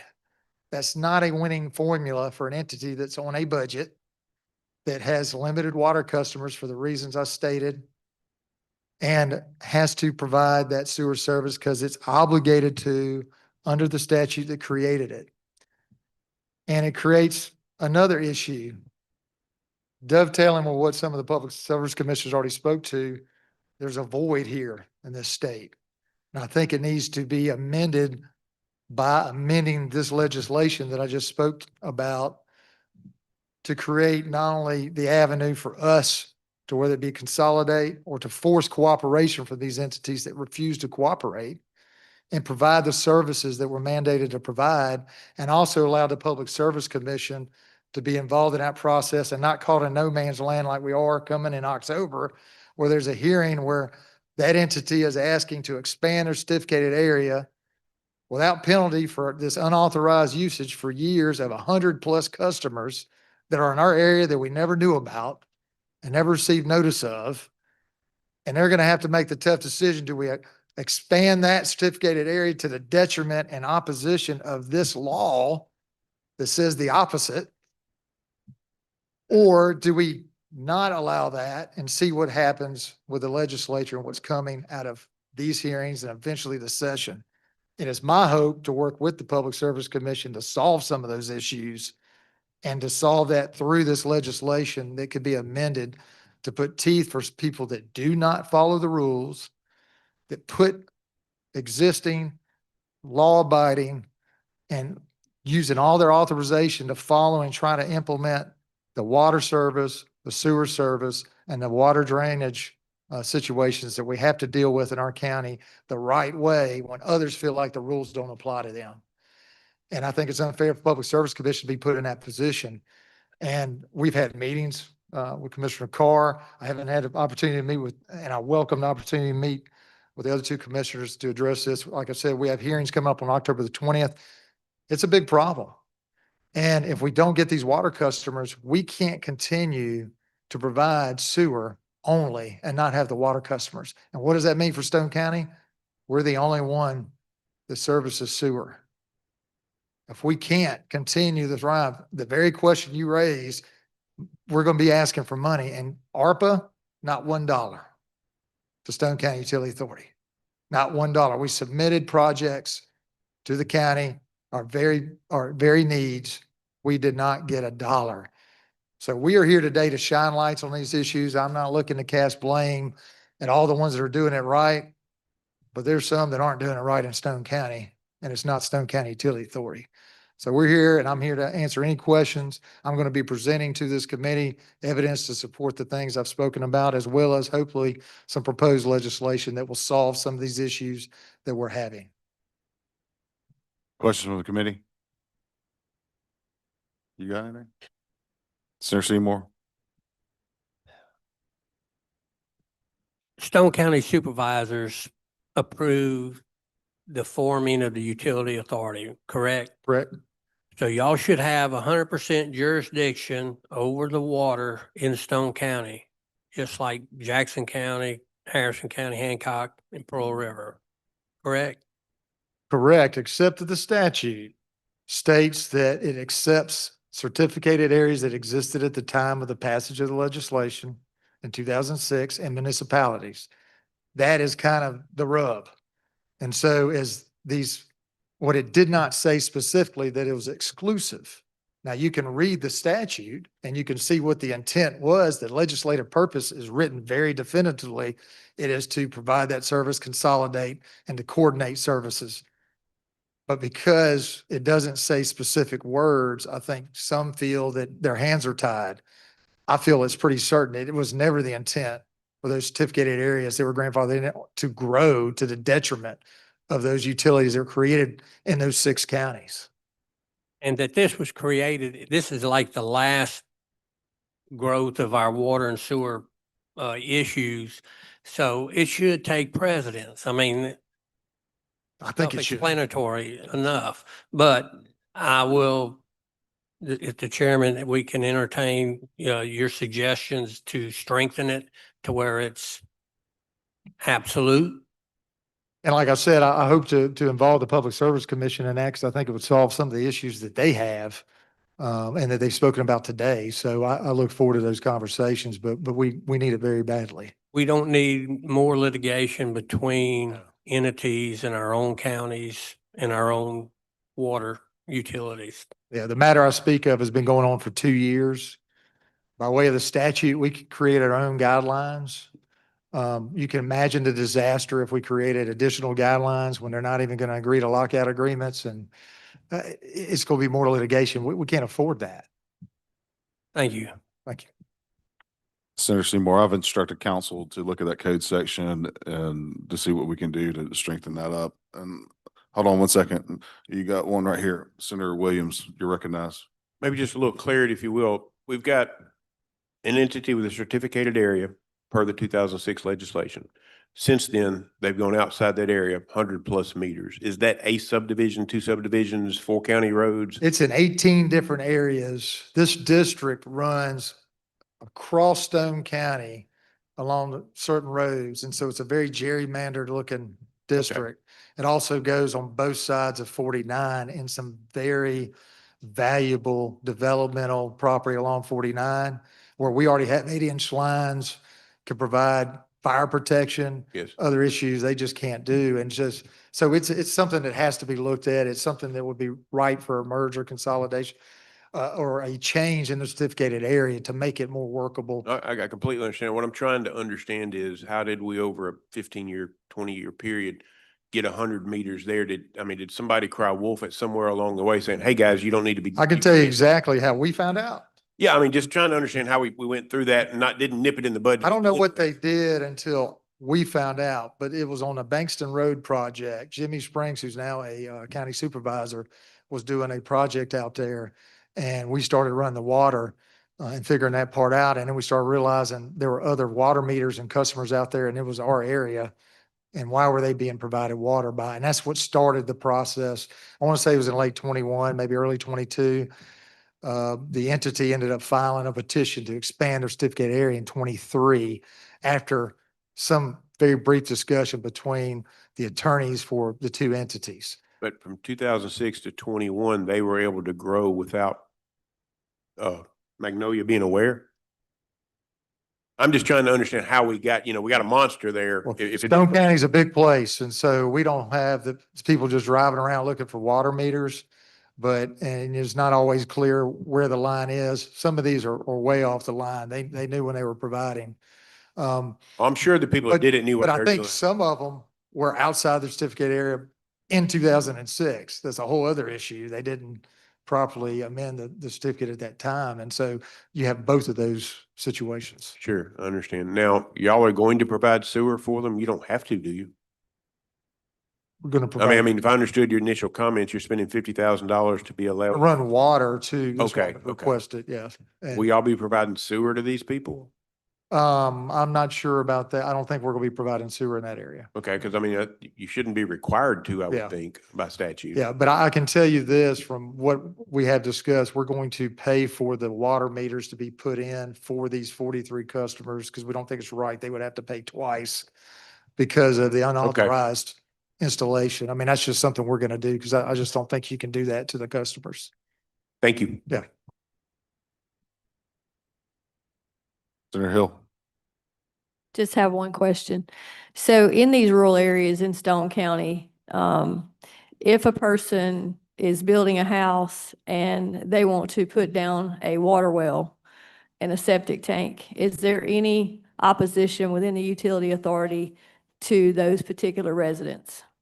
Are you talking about in Stone County? Yeah, in Stone County, outside those certificated areas, if somebody's trying to put a well down in a house, and y'all don't get involved in that if they want to put their well down, correct? It would depend on where they're located. If we have the ability to provide them water and sewer because of the house location or property location, we would most likely request that they be on and work with them at that point before they put a well in, before they put a septic tank in. But there's some areas of the county that we just don't have the ability to get to. And that's a different, we're not gonna, we would Okay, tell them that. And the reason why I bring this up is the year I was running for office, which was a long time ago in 2011, there was a concerted effort to try to force everyone in the 5 coastal counties that adopted the utility authorities to shut their wells off and hook up to the utility authority water. That was a big movement, and it was one I fought very steadily and one I will continue to fight steadily.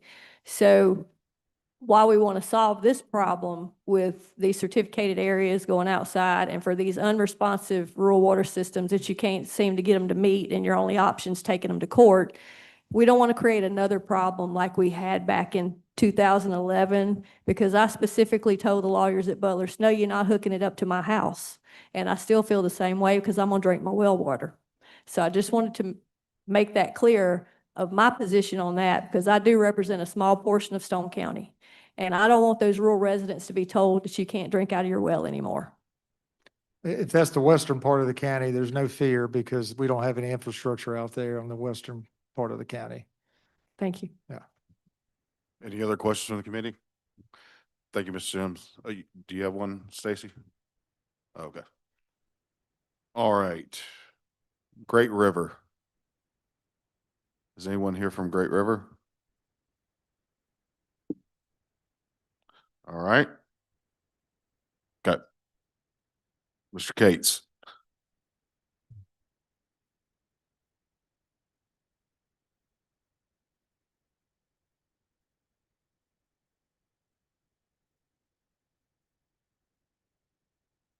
Mhm.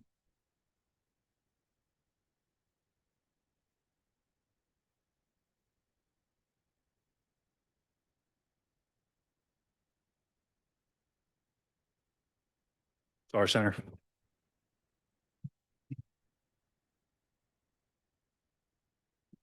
You're recognized.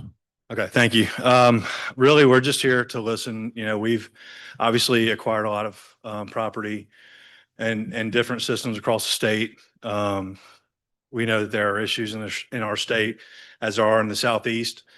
We came here in an effort to try to invest some capital in the water infrastructure in our state. You know, Central States Water Resources, our parent company, has assets in 11 different states. And that is the mission of the company, is to better those that water infrastructure. So I'm open to any questions. I really don't have anything else to say other than we're here to help. I know from personal experience from my district with Windance is a private lagoon system that you all took over. That was a failing system that was owned by a company out of Slidell that just basically stopped maintaining the system. Y'all came in and bought it, and like you hear, like the Pearl River example, boil water nooses every time you go out to Windance. So I do appreciate the services that you do offer, but I know that there are concerns as far as your rates go. But then again, we're hearing this, it's all common, people not paying water bills for quite some time. Then all of a sudden, the water system's back up and running, and they're complaining about having a high water bill. I will emphasize that it takes capital investment to improve a water system, and with a private entity such as yours, I think that personally that it would be wrong to cap rates or do anything like that. With that, I'll entertain any questions from the committee. Senator Younger. Thank you, Mr. Chairman. So in my district, you have a place outside of Columbus. Sir. All the rates are the same for each house. Right. Whether you have 10 people in one house or one widow woman in the other house. Can you explain that? Yes, sir. So we, a lot of the systems that we have acquired had meters. Many did not. Many did not have meters that were working properly. And so as we worked with the Public Service Commission, we knew there was an issue there. They obviously knew there was an issue there. And so what has happened recently in June is we came to a rate settlement to where we will not raise rates for the next few years. So you're right. Every customer is going to pay the same, 10 people or one. We know that is not optimal. The commission has ordered us to install working meters. We're going to install the state-of-the-art meters that we know we're going to work for a long time. They'll be cheaper to read. And so we have until the end of 2027 essentially to do that. And then once we are able to get all those meters installed across the state, then we will start back metering every customer at that point. Thank you. Yes, sir. Other questions from the committee? All right, thank you, Mr. Cates. We're going to take a quick 10-minute recess real quick. Everybody can stretch their legs, and then we're going to come right back on in. So we'll break until 2:51.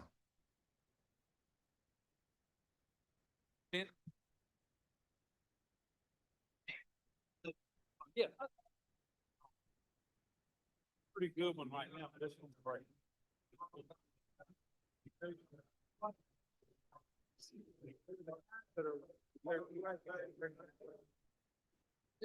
Yeah, I don't, but you can let it. Yeah. But now.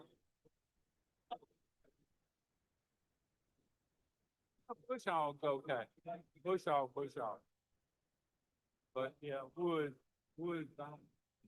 I think they're kind of lost. Yeah, if you have 15 or 20, that'd be great. If you come up with one, I'd be very interested in it.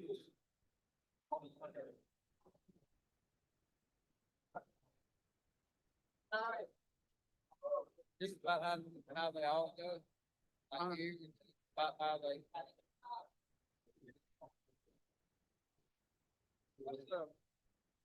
What's the like different points of view, hearing from different, people's point of view before we have a deal. That's what I say. So,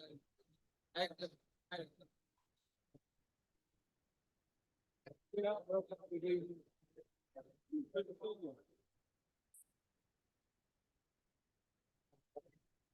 Oh, we get an extra day? Oh, yeah. Right. Yeah, I time for somebody. I can't write anymore. I swear, man. I had my rotator surgery covered. Hey, Lydia Chasnow. Hey, Chuck, Terry. Good to see you. Yeah, that's what I'm saying, but they. Well, you can put it on my back side. Oh, that's okay. I'll just sit down here. How are you doing? Good. You having fun yet? Yeah. You got a lot to learn. You're all right. I was a deer in the headlight for the first 3 or 4 years I was here, so don't get in a hurry. 9:25. And what you're gonna hear is a whole lot of BS. You need to find out what that. Yeah.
All right, if y'all will all go ahead and grab your seats.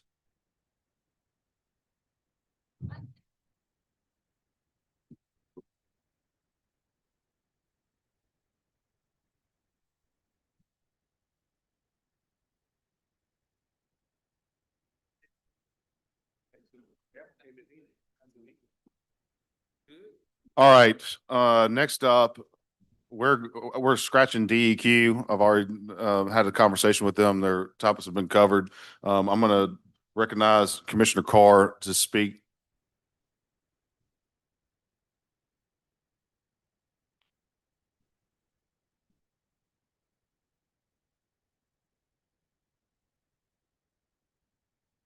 It's turned off.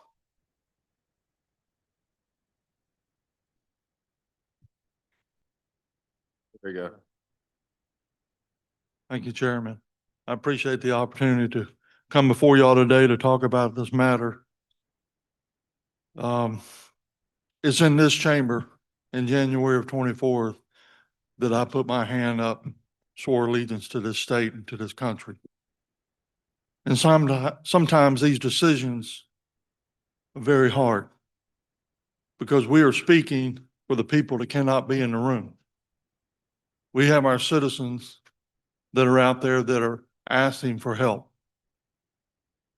And I swore allegiance to them on that day. So I put aside all of my feelings in this matter. What concerns me is not just with water, it's through our utilities. United States civil engineers estimated in our state it would take $9.5 billion to fix our infrastructure. I believe it would take more. So in this room, as Commissioner Brown said, there's wisdom in a multitude of counsel. There's knowledge in this room. But there's a gap between wisdom and knowledge, in my opinion. There's understanding. And when you have understanding, you see where the problems are at. And when you see where the problems are at, you have to go to everybody in the room and try to get a solution. And I think that's where we're at. I think we need to set aside our feelings. It's our citizens that are hurting. And when I was campaigning in 23, there was a lady in Stone County that rolled up to me in a wheelchair. And she said, "Wayne, I have one question to ask you." I said, "What's that?" She said, "We need help with all infrastructure." She said, "How am I going to continue to pay my bills? They keep rising and rising." And everyone in this room has experienced the rising costs in every aspect of our life. But there's one thing that my dad taught me. It doesn't matter what you're selling. It doesn't matter what it is. You're selling service first. And in some areas in our state, we have great utility companies. They provide a service that's unmatched. They're there on spot when they're called. They answer our phone calls when we call at the commission. But there's some that do not. And that's evident today. There's more, but we just pointed out a few. It's up to us to come to that resolution and that of whatever we have to do. We have to put in front of us the citizens. And I think that's what we're trying to do here today. But I want to read something that's very important. And then I'll close with this statement. We received an email, and it's from the Mississippi Water Pollution Operators Association, Inc. It says, "Dear members and colleagues, this is a matter of high importance for the future of rural water in Mississippi on Tuesday, September the 9th at 1 o'clock. Your presence will send a powerful message to the lawmakers that rural water matters and that our communities depend on strong, well-supported systems." I agree with that statement.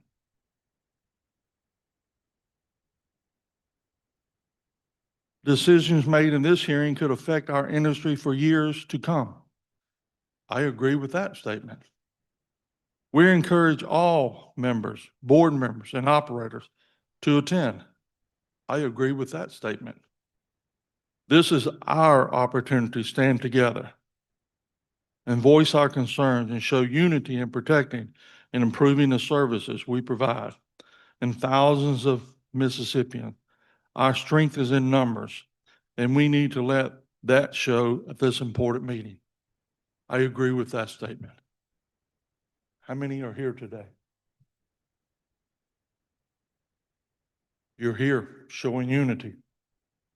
My question is that we have addressed earlier from my staff is that why isn't that email sent out when y'all have a board meeting? Why isn't that letter sent out when you shove the bill in there if you send it out by mail that you're going to have a meeting? Why isn't it that there? It's not too much to ask. It's in your bylaws. You see these people at the grocery store, at the ball field. Why don't you give the same effort? They're buying a service. They're looking for reliability. That's what we're asking. That's what we're looking for is a solution. We're not here to infringe on y'all. We just want some accountability. If not us, as my staff said, then who? Who represents our citizens? We're supposed to. It's not too much to ask. I read last week from a coach, Tom Moore. He's been with 4 Super Bowl champions. 4. He started way a long time ago, and I think he now is with the Tampa Bays. He said it's easy. No, I'm sorry. Yeah, he said it's easy, but it's not simple. It's not simple. We know that going in. So we have to set aside our differences to come together. I would like the rural water associations to come together as a whole and keep our resources in our state and not send them to an outside, state. I would support that we would look at that in combining some of this. I know it's difficult, but I would rather talk to my neighbor than try to get in touch with somebody out of state. We need to come together. I'm calling for unity. I'm calling for a solution. It's about our citizens. Thank you, sir. Thank you, Commissioner.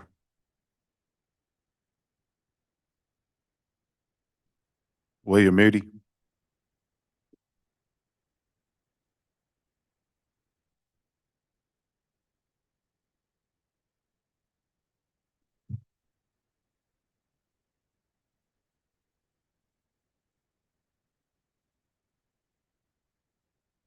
Good afternoon, and thank you for allowing me for the invite to come speak. My name is Bill Moody. I am work at the Mississippi State Department of Health at the Bureau of Public Water Supply, where I'm the director of that program. We have regulatory oversight of the implementation of the Safe Drinking Water Act. That does not extend towards management and financial oversight of public water systems. And so just to get some clarity on what we have in the state related to water systems, we have 1,185 public water systems in the state of Mississippi. About 100 of those are transient systems, roadside parks, that kind of thing. The great remainder of that is where we talk about community water systems. And about 75 of those of the remaining total are what we call non-transit, non-community, industries that have their own water system.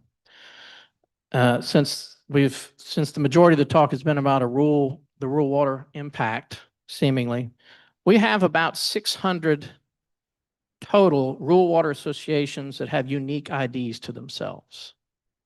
Now, while we do have 600, 463 unique boards oversee that 600 number. So you could have a water system that might have 4 systems that are still operating on the same water association board. Just to give you an idea about what we're working with here. On the flip side of that, you have about 300 municipal systems ranging from something as small as, say, the town of Doddsville all the way to the city of Jackson. Since Mississippi is a rural state, the vast majority of these systems are small with limited financial resources, which we've kind of discussed already. This can and does include rural water associations as well as small municipals. And you can, as you can imagine, that we talked about the struggle for small systems to take necessary actions to make the necessary capital improvements to achieve the technical, managerial, and financial capacity they need to operate those water systems, and as well as, in particularly comply with the Safe Drinking Water Act. The requirements to the Safe Drinking Water Act, such as the groundwater rule, the lead and copper rule, including its recent revisions, as well as the disinfection byproducts rule, have required small systems to make necessary improvements to or consolidate their system with other surrounding systems. And before we get too far, I want to make sure everybody understand that the Drinking Water State Revolving Loan Fund is also housed at our office, as well as the recent ARPA money that was dedicated to rural water associations, where we put a particular emphasis at the request of the Senate this last cycle to place emphasis on trying to do consolidation of public water systems. So we supported that concept, and we were glad to see it. Rules in general over time, especially when you talk about the Safe Drinking Water Act, become more strict. During my present time with the state, I've seen the regulations get tighter. I see the total coliform rule turn into the revised total coliform rule. The disinfection byproducts rule go from stage 1 to stage 2, and now a pending stage 3. Lead and copper rule, it hasn't had any major changes to it until 92, until just recently, which I'm sure some of the water systems in your area have said something about the lead service line inventory. Those kinds of things have been added to it. And so it's made some more things for them to worry about. Those are existing rules, and there are new ones, such as PFAS. And some of you probably have heard about PFAS. It's coming soon. And one thing I think that might help the situation, part of the discussion today, is the water restructuring rule that came out of the 2018 WIA, which was essentially an amendment to the Safe Drinking Water Act, American Water Infrastructure Act. And so the restructuring rule was in that. EPA has not put out sort of the guidance or the structure packages for us to be able to move forward and apply for it and have that regulatory oversight for that. But that's coming soon. And so from a public water system standpoint, systems are having to comply with water quality standards. They have to have certified operators of their community or non-transit community systems. They have to have a certain level of capacity to serve their customers. They might have to have specific treatments to meet rules, cross-connection control, and board member training. So we worked with systems to ensure that safe supply of drinking water is provided to the state's water systems provided by them. We enforce regulations and to encourage systems without adequate capacity to seek alternative methods of compliance, including potential pursuit of mergers, regionalization. In most cases, these mergers and regionalizations can result in the creation of a much more viable system. There are some exceptions to that, but most often they are successful. One example I can point to was up in North Mississippi in Washington County called Black Bayou Water Association. That's one that I would deem quite successful. We also, at the department, we do something called capacity assessment. And so every year that we do an inspection for a water system, we review their technical, managerial, and financial capabilities on kind of a scoring system. It used to be up to this year, it was a 0 to 5 grade system, similar to what public schools would say. If you're a level 5 school, then you were supposed to be the best school. Our system worked pretty much like that. This year, we've changed it up to where we're looking at a 0 to 100 score, numerical score, plus a grade. And so systems can be getting A's, B's, C's. And we have at this point in time, which began this new process July 1st, we have had a few F's. So we're trying to help change behavior and get systems to take appropriate actions based on the content of our ask of questions, such as, has a rate study been performed? Did you implement that rate study? Managerial questions, have you had violations in the last year? Have you had significant deficiencies issued to your system during the course of inspections? So we're trying to change behavior in addition to trying to do a regulatory element of our what we are required to do. Because these scores also allow us to provide technical assistance through our training partners such as Mississippi Rural Water, RCAP, Mississippi State Extension Service, so that we can try to improve their capacity to serve. So this technical assistance, we get this support through the using funds that are supported by the state drinking water state revolving loan fund. And so that program aids in supporting this technical assistance. And my future thoughts about this, of where we are, asset management became a key part of the 2018 OWIA. EPA likes doing stuff like that. The American Water Infrastructure Act, they like a lot of letters thrown around here. Initial funding provided came through that process. Major part of the future needs and talked about are all revolved around asset management and sustainable infrastructure. And so that's what we hope to, using the SRF funds, we try to do that. We try to encourage consolidation to wherever it's possible. We would like that to continue. And, you know, we're one of the few states that has something called board management training for all private nonprofit systems and municipal systems, 10,000 population and less. We feel that for a majority of the systems, it's quite effective in getting them in the know of what their responsibilities are as board members of the system. Does it work in every case, on every situation? Apparently not. But it is out there to help them understand what their roles and responsibilities are.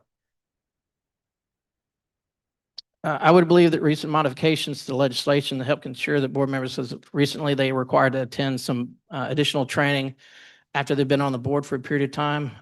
So that would be additional hours that could get them up to date on where regulations are, what updates might be in place. And we see that as a very positive thing. Aging infrastructure is evident now more than it ever has been before. We've been pushing the concepts of asset management, capacity building, water loss, water audit, and encouraging the idea of true cost of providing services are prime strategies for long-term viability and resilience. Key takeaways I would tell you about is aging assets. Physical infrastructure is aging. If you talk about rural water associations, a lot of these went into the 70s, which was around the time when I was a wee lad. And it's, you know, and a lot of the same things are still out there. Same pipe, same wells are still in service. But aging assets also extends to the personnel infrastructure, the people that are running the systems. When I started with the state in 1997, they talked about the graying of the industry. And it's still going. The graying of not only the operators that are running the systems, but the graying of the people that are the management people that are running the systems, the board members. And this extends, this is a universal thing. This is not just a rural water association thing. This is a municipal area too. The rules, like I've talked about already, are always going to be changing. One of the biggest things that happened over the I would say over the last 20 some odd years is the concept of simultaneous compliance. You've got one rule that demands this of you. You've got another rule that demands of you. You've got to find the solution to make all of them work together. You have to have the holistic compliance approach. Economy of scale that was talked about, I don't harp on that anymore, that other than to say that there are flat rates out there, communities are shrinking, small systems don't have that economy of scale. So regionalization would be a good possibility or a solution to those. And it affects all organization types. Boards need to stay aware. This is a thing that can help. They cannot be afraid to make the hard decisions. There's always a thought, well, if I raise the rates and I get voted off the board, but you got to make the hard decisions and be aggressive in tackling the problems as they come to you, and don't just kick the can down the road. And asset management, as I've already said, I think it's one of the most critical activities a system can do. Involvement from all levels, from operator management, is the key. From operator at the base level all the way to the upper management is going to be key to making anything like that a success. Key framework parts of asset management, asset inventory, level of service the system wants to provide, the criticality of the assets, life cycle costing, and long-term funding. So those are the key takeaways I wanted to offer, and that's the conclusion of my opening statement. Senator Williams. Thank you, Mr. Chairman.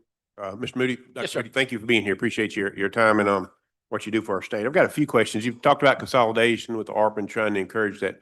How much of that's occurred in the last few years? The consolidation component of, rural water associations? From an ARPA standpoint, it was kind of a big push out of the last batch of money that was come through.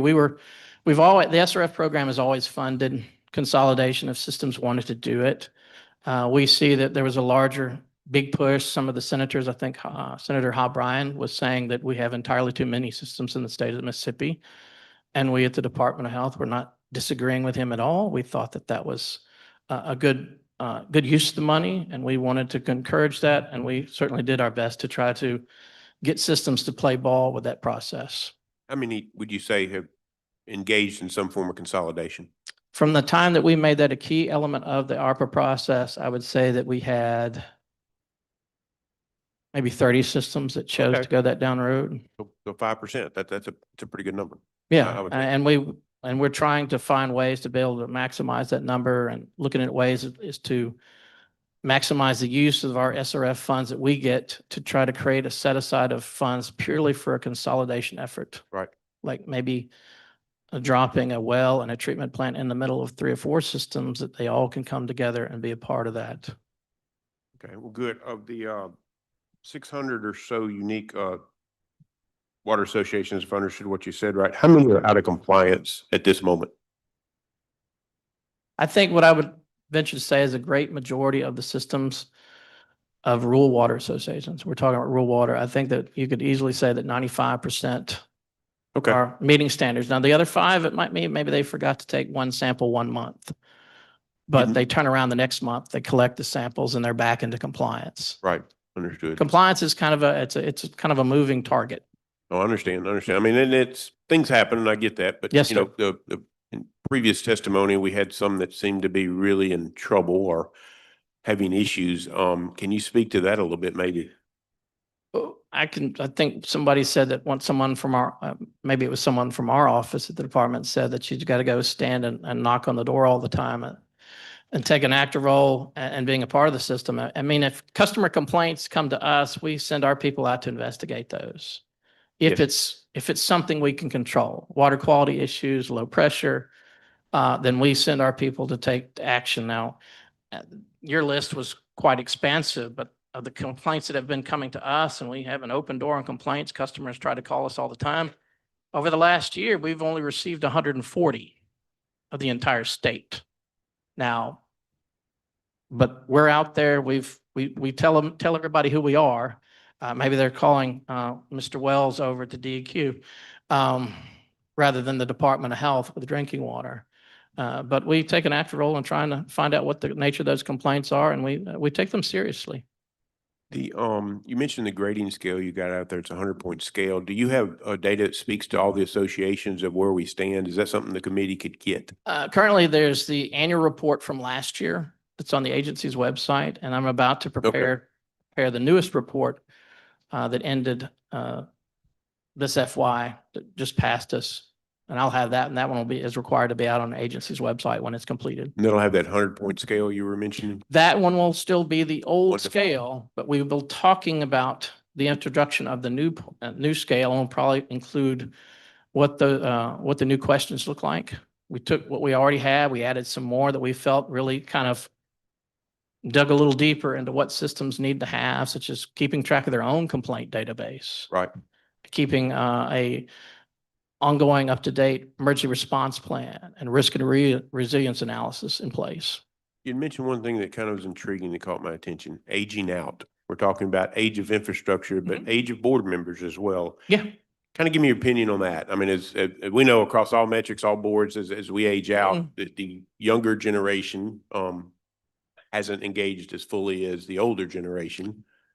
Talked about that. I think that some people don't want to get involved sometimes. They don't want to step up and take on new responsibility.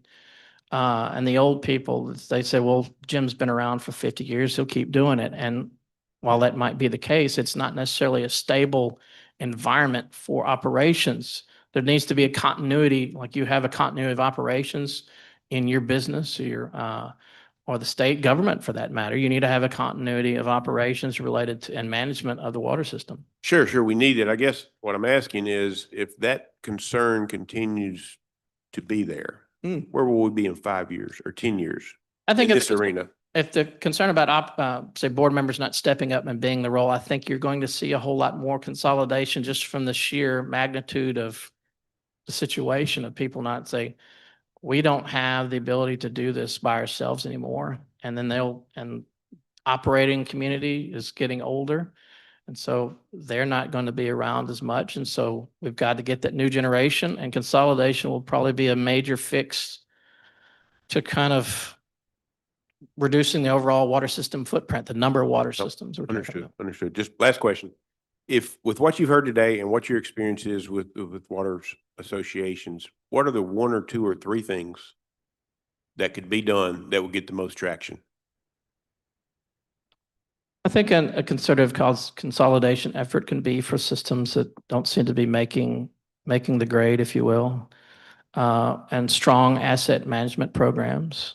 Because I think my staff tell me that's going to be the great equalizer.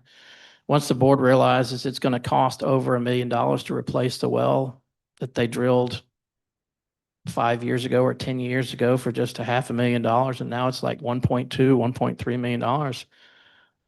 That's out of our league. We don't have those kind of resources. And I think asset management is going to be the light bulb that's going to make everybody realize we've got to change the way we're doing things. And it's going to be maybe partnering with a neighboring system. Thank you. Thank you, Dr. Moody. Yes, sir. Any other questions from committee? Senator Seymour. Thank you, Mr. Chairman. Mr. Moody, Yes, sir. a little bit more on the concern of our aquifer. Y'all in charge of the certificate of needs for wells and all?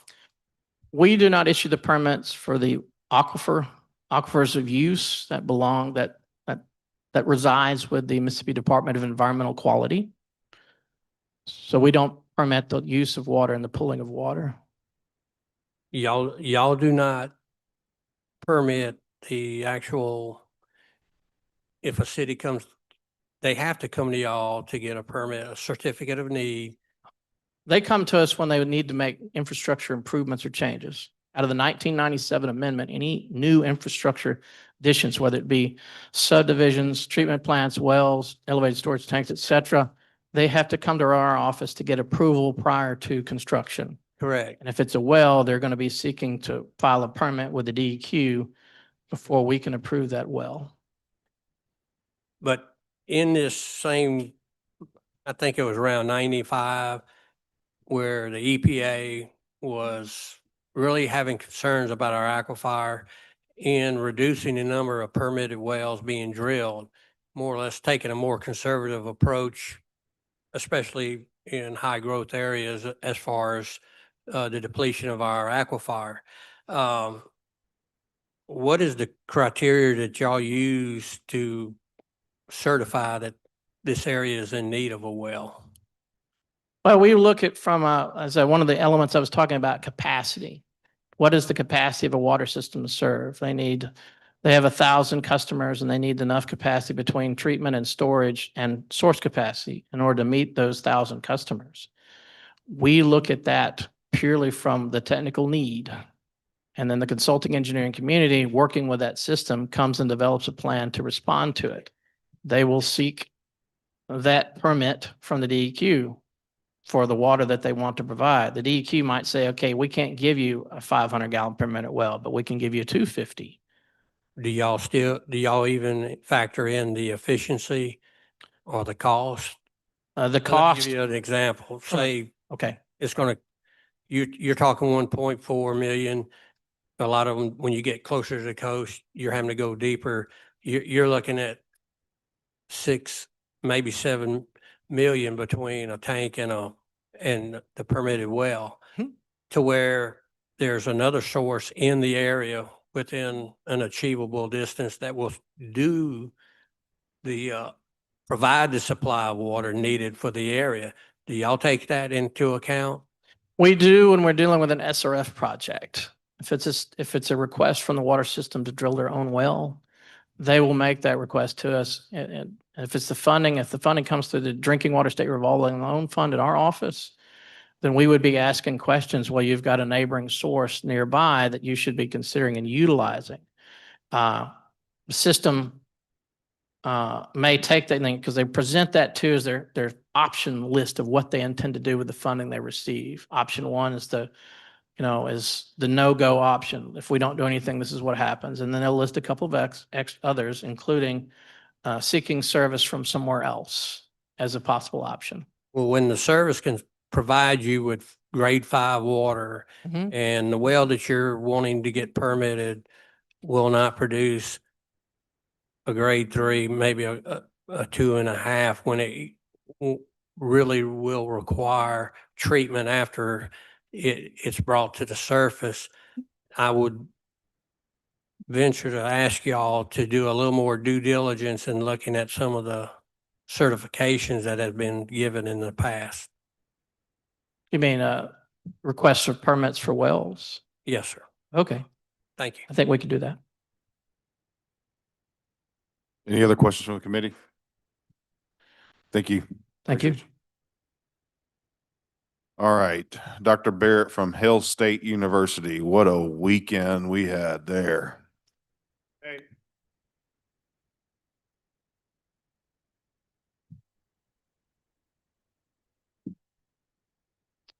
I will tell you, I actually had to wear an Ole Miss shirt this weekend. I felt really dirty. Okay. All right. Am I good to go? Okay. So my name is Jason Barrett. I am the director of the Water Resources Research Institute at Mississippi State University. I have been there for 19 years now and have been working with public water and wastewater systems since day one. And for one, I would love to say that my first 6 years on the job, I toured the state with what I would say are the best operators in the state, helping systems all across the state, which I think laid a phenomenal foundation for what I've been able to do at Mississippi State since then. So a couple of things I wanted to jump out with before I start on the presentation. For one, thank y'all for asking me to be down here. I feel like I'm amazingly blessed to even be in this business and this industry. It's been phenomenal. It's been phenomenal for me, and I've enjoyed it tremendously. So being down here, again, I would say just mainly amongst friends and colleagues, no doubt. But I guess in my educational sense, I'm going to dial it back a little bit to kind of get where we are. And I've taken a lot of notes from the previous speaker. So if we take it all the way back when we think about drinking water systems around the turn of the 20th century, the advent of using chlorination as a disinfectant, you saw a lot of municipalities across the country start adopting disinfection so that they could treat drinking water throughout their municipalities. And then you roll in, and I'm going to inject slightly here. One thing that we need to make sure we're all on the same page with, there are literally only 3 ways that people could get drinking water. You buy bottled water, you have a private well, or you're on a public supply, which we would call a community water system. So in that kind of the 1950s range, one of the movements was getting people off of private wells. We still administer a private well program here at Mississippi State where we test wells all across the state of Mississippi. We test private drinking water wells. So these are home owners with their sole source of water, and annually average is about 35% contamination. And as a positive reference point towards public water supplies, that average is 0.05%, 33% on private versus 0.05. So to me, I think we do a tremendous job with our public water supplies and what we're able to do as far as providing good, safe, clean drinking water. So up through that 50s range in the United States, there was this huge push to start getting people off of these contaminated supplies and onto some type of public system. There was this incentive to do that. And one of the large incentives was providing a good, safe, clean, uninterrupted system through our community system, but at a very low price. Now, and some of y'all that have heard me speak or write things before, we've somewhat held on to that low cost structure for far too long. So in comes the Consolidated Farm and Rural Development Act of 1961. You saw a lot of money flow through FHA, Farmers Home Administration. All across the country, there were a lot of what we would actually call rural associations, which are a legal formation of what we would call a cooperative. They were formed. So 1962 was kind of the start in Mississippi, rolled through about 73, 74. And in that decade or so, we installed just shy of 600 what we'd actually call rural associations or cooperatives in the state of Mississippi. And then following that, Safe Drinking Water Act of 1974. So you start actually putting some regulations on the water quality and the management of these systems.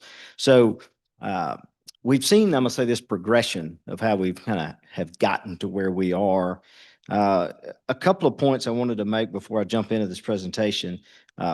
When we think about utilities, in my mindset, we have a couple of, I'm gonna just say, let's talk about three areas. One is when we deal with any public utility, regardless of the government structure, you in my mind, I visualize you have kind of three major components. You have the customer, who is just as much a part of the system as anybody else. You have the board, which is the legal responsible officials of it. And then you also have the operator. And I think the operator is a key person that sometimes may get left out, because what I've seen just about at every state that we've worked in, and as we have efforts and work and education that goes out through the state, it's relayed through the certified water operator or wastewater operator. So boards, in my opinion, need to give a lot more credence and attention and value to that person. And I would have to say this, I know Bill is a lot older than I am, but having been in this business for 20 years, I still feel like I'm the young operator, in the state, even though I'm starting to get gray hair now. So you realize you have those three components, which they're very critical. So then let's dig into what I would call the overarching structure of systems. So to me, we have somewhat, and again, I've been listening for 2.5 hours now. We tend to lump every community water system into a rural association. That's not the case, and y'all see that in the slides in here in just a minute. We really have multiple structures. So I'll start with the largest provider as far as population goes in the state is what we'd call our municipalities. So we have about 280, 282 of those in the state that actually own, run, operate the public utility. So that is the municipality, still a community water system, but it's a municipality. The next we would say is, because I'm gonna use rural last, utility district, still a community water system, but it's utility district, falls under the supervision of the Board of Supervisors. And in most cases, the Board of Supervisors will appoint people to represent them on that board, still the responsible officials, but it's a utility district. Next is where you deal with private systems, and these are systems, it can be a community water system, but it's privately owned. I know Great Southern, or I can't remember the name of the company that was in here, they bought a lot of private systems in the state of Mississippi that weren't doing well. And a sidebar, when we think about the Public Service Commission, one reason they may be getting a lot of comments or complaints is from private customers. We get 100 phone calls a week, and a lot of what I answer for them is who to call, who do I call? So first is like notifying them of what actual system they're on. And it may shock y'all, but a lot of times you have to really ask people, do you know if you're on a public water supply? And they'll say, how do I know that? And you go, do you actually get a bill in the mail from somebody? And if they say yes, then that's who they need to be calling. And if it's a private entity, I always recommend they call the Public Service Commission. That's who they should call. If it's a public water supply, I always point them towards the public utility first. That should be their first call. Then at the end, what I would call the fourth, we have rural associations. And those are a legal structure known as a cooperative, in which every person that has a meter, pays a deposit, is a member of that system. And I know there was a lady here earlier, I think she may have left. I'm gonna say it kind of shocked me, and I'm sad to hear that she's actually a board member and doesn't know what's going on with the system. Because if she's a board, she's actually responsible for the system.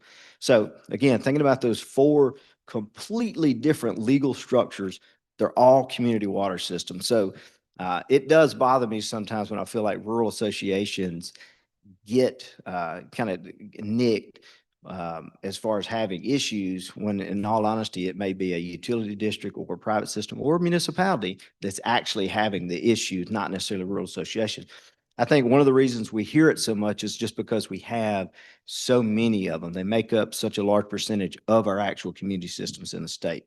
So I will move on. Senator Bart Williams had asked me to put some information together just on public supplies. So green button. Okay, so I'll just progress forward. I already started talking about kind of the formation of water systems and what we see in the state of Mississippi. And then what I did, because another interesting fact, in the state of Mississippi, when it comes to public drinking water systems, community water systems being in that umbrella, that is run through the state health department, as you heard Bill saying. And then when we start dealing with public wastewater system, that flows through MDEQ. So we have two separate regulatory agencies for our water and wastewater systems. And that's one thing, again, we need to point out to people that may be asking that question. All right. So starting off, number of systems by government type. So y'all heard me talk about the government types that you have. I can't see that very well. I hope y'all can see that better than myself, but I pulled data from Mississippi State Department of Health dealing with their capacity assessment surveys in which they get information from the system, population, and government type. And as you heard Bill say, you can have a public water system like one and one board that may have multiple PWS ID numbers. But in this sense, if you look at the number of systems by population, the bar chart on the far left that's larger than every other one is rural association. So this to me is trying to I guess give credence to why we may hear so much about rural associations, for the sheer fact that they make up such a large percentage of our systems, the number of systems in the state. Followed by municipalities, again at 282, utility districts sit around 50, privates are around 11. So bar chart, I think I moved. So patch, some people read one chart better than the other, so I provided both. Moving on, so number of systems by size category. So getting into that and the size categories that I'm using, when we think about EPA size classification from 15 to 500 is what we think of as very small. That's going to be your completely far left bar.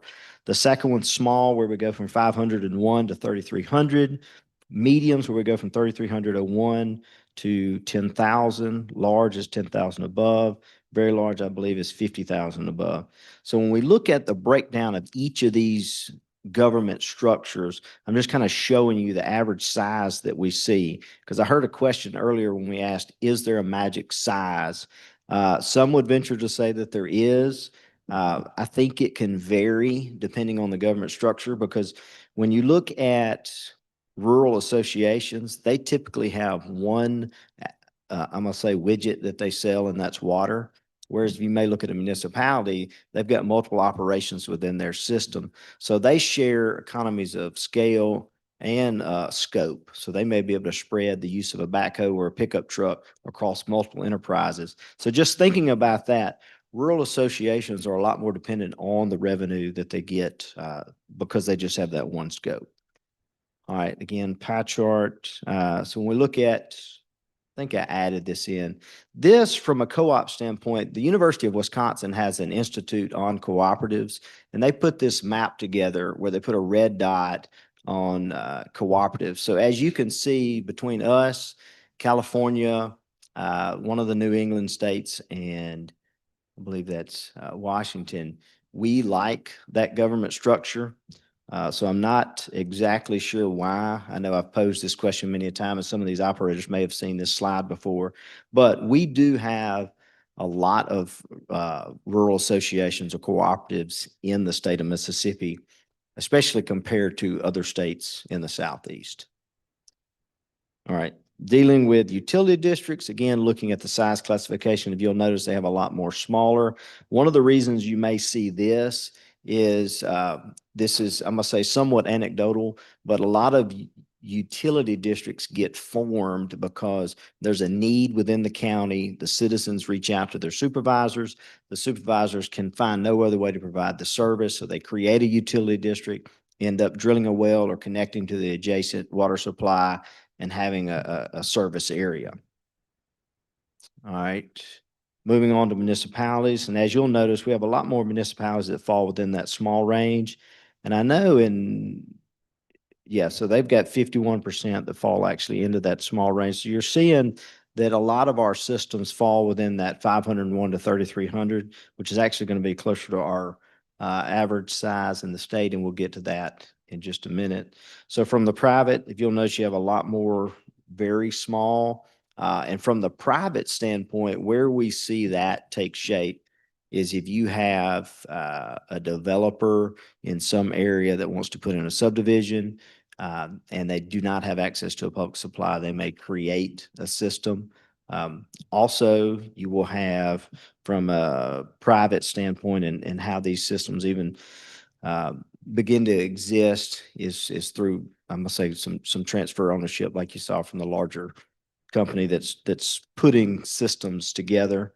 I'm not necessarily saying that's a bad thing at all by any means, but it is a larger outside company that's providing service within our state.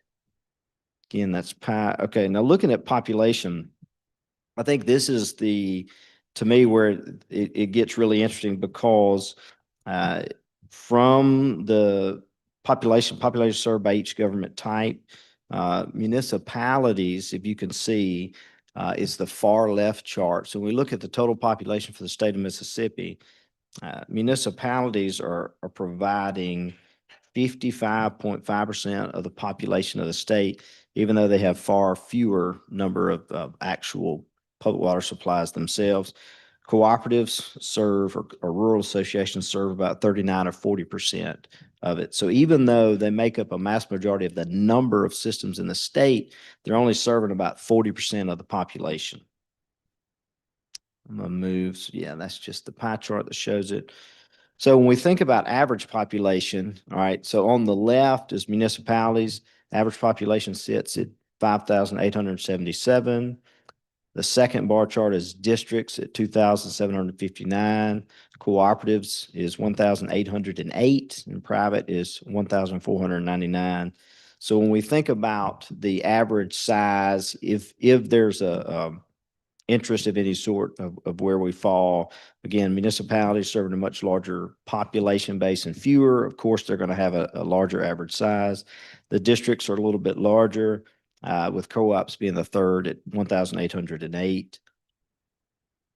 I think I go through, and then I go through size classifications within each. So if you look at each cooperative, again, the blue is going to be the very small. As you can see, their largest sector is going to be from 501 to 3,300. And then I do the same for each of the others. So you've got the utility district. Of course, their largest size category is the medium, which is actually 3,300 up to 10,000.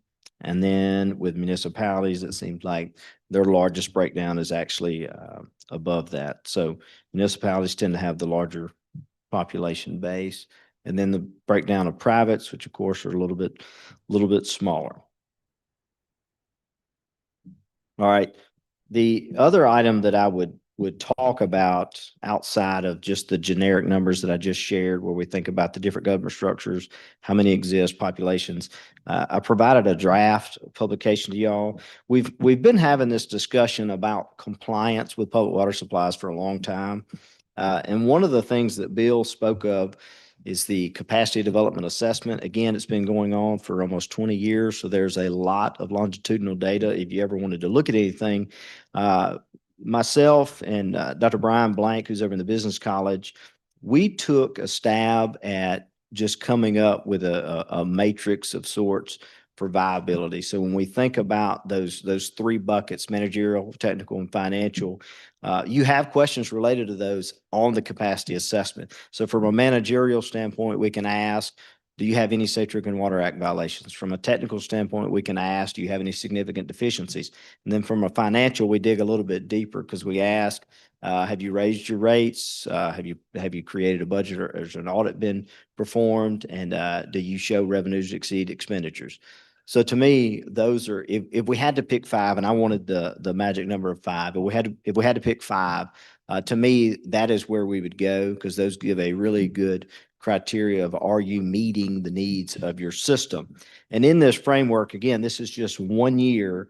And if you'll notice on page 3, we look at, there's only 17 systems in the state that got a -5, so they're not meeting any of those. Now, again, this is just data from State Department of Health, surveys performed by our State Department of Health regional engineers, that is recorded for the public to be able to view. So again, this is just I must say, a very educated, methodical way of using public supply data from our state regulatory agency to determine the systems that are the best candidates for assistance and or consolidation in some effort or manner.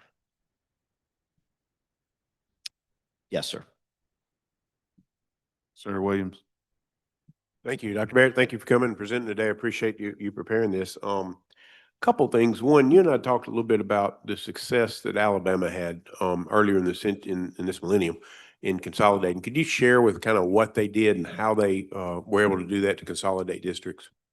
And I'm a lean on Bill or Kirby a little too, if either one of them need to comment. But there was I'm gonna say Bill's counterpart in Alabama that was the water supply director over there. And I'm gonna dial it back. It would have had to have been at least kind of 20 years ago up through 10 years ago. He took a pretty strong stance, and he I'm gonna say stood more from a water quality standpoint on making sure that their public water supplies were providing very high quality water to the customers that are there. And within that, I'm gonna say kind of baseline of data, he pushed and I think used every lever available to him that if there were these, as we've kind of heard here, the repeat offenders, if there were these repeat offenders that were violating or not in compliance with water quality standards, he was pushing every lever he had to get them to merge or consolidate. And then, and I would say on that, do realize that when we think about mergers and consolidations, that doesn't always have to mean a physical connection of pipe. As Bill relayed with Black Bayou Water Association, they've got management control over systems that they don't even connect to. But the fact that they've got such a good system set up very much like a business, they're able to expand and grow. But from the Alabama standpoint, I do realize that he took a hard line, and if he had systems that weren't providing good quality water, he was pressing everything he could to get them to consolidate and merge with another water utility. You bring up the water quality, and we really hadn't talked about that today. That should be kind of the grounding thing that we drive off of. Is there anything that we as a legislature, or maybe with some of our agencies, can do better to try to make sure that's kind of the top of mind thing that we do when we're doing these things? If we look forward to trying to make things better, but the quality of water, is it where it should be? Should we be trying to keep improving that or not? Now, I'm giving you my very professional opinion. We have some really good laws on the books right now. And we've got some really good agencies here right now that need support. I mean, you look at State Health Department, you look at MDEQ when it comes to those water and sewer utilities. And then you can also look at the 1972 code book. We've got great laws that have a lot of backbone and bite. And to me, we just need to give some more support to the agencies in place now to do that job. Understood. I asked Mr. Moody the same question. Are there a couple of 3 points that kind of stand out to you that we can look at trying to do to improve on some of the concerns that have been addressed today as we go forward? Yes, no doubt. To me, one of the most critical issues when it deals with public water supplies, and y'all heard me say this earlier, the carrot 50 years ago to get a lot of these systems started was, we'll provide you good, safe, clean, uninterrupted water at a very low price. And that mindset has stayed out there. And also, you heard me talk about bottled water. If you look, and the number is varied depending on where you look, but I'm gonna say it's closer to the top end. 45 to 65% of bottled water companies simply buy their water from a public supply because it has so much more oversight and the quality is that much better. But they are charging exponentially more for that service. One of the commissioners talked about a penny a gallon. That comes out to be $10 a thousand. I would bet every board member or operator in here, if he could get $10 a thousand, he would love to be able to operate with that type of budget. So to me, I say all that to say financials are very important.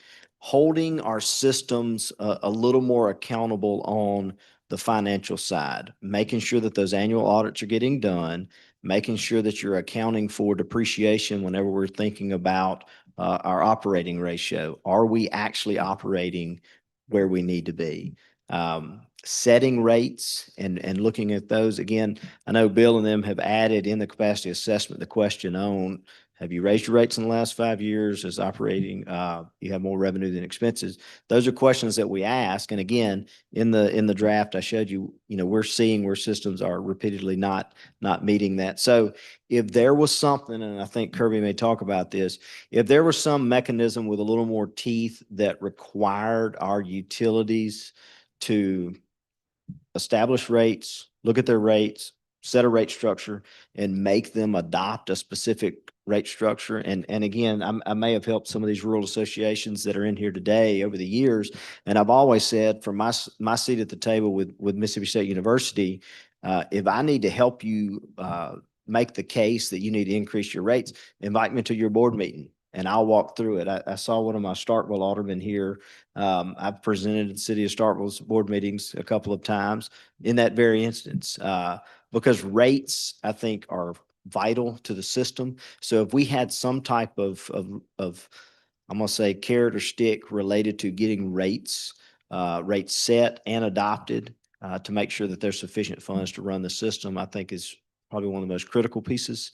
But from the other side, water quality operations, from the operations standpoint, board management training already exists as is required. It even says in the legislation, if the board members haven't completed it within 2 years of being on the board, they can be removed from the board. So maybe if we put a little more teeth in getting board members removed that aren't willing to go to board management training.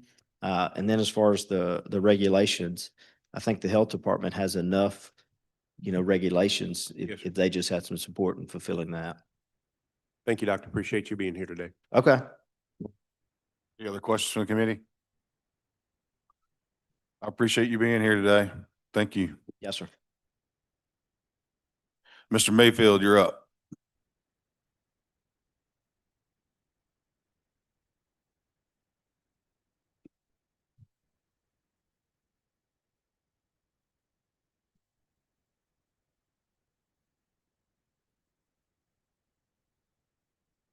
Mr. Chairman, you got a bulletproof vest?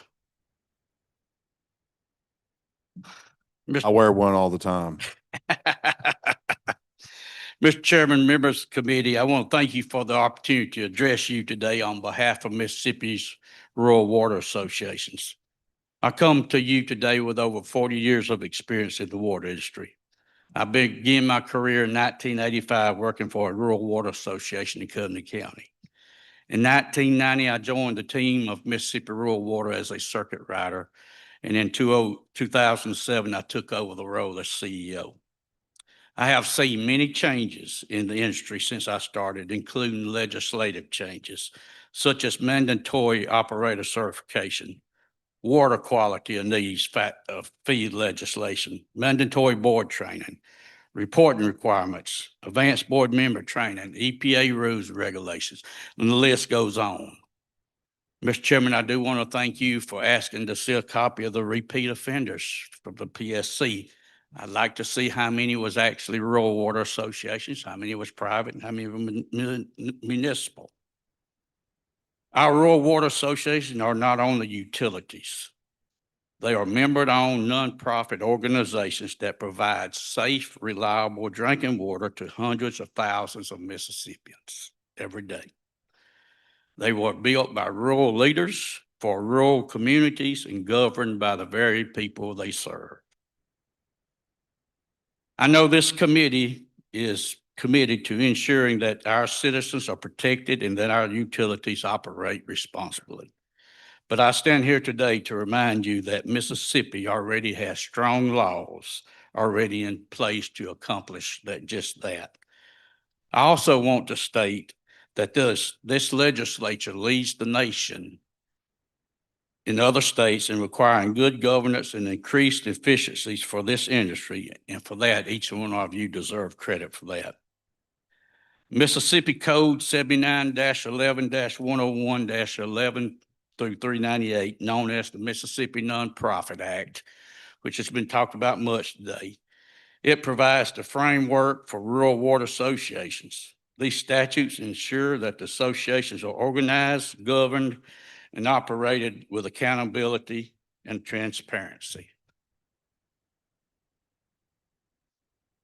These laws already protect both the utility itself, giving it the legal authority to operate, contract, and protect its assets, and the members as well, guaranteeing their rights as stakeholders in the system.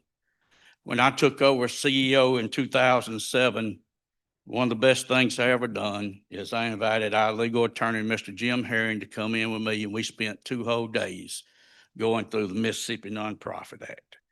We use this Mississippi Nonprofit Act just about every week dealing with issues when they arise.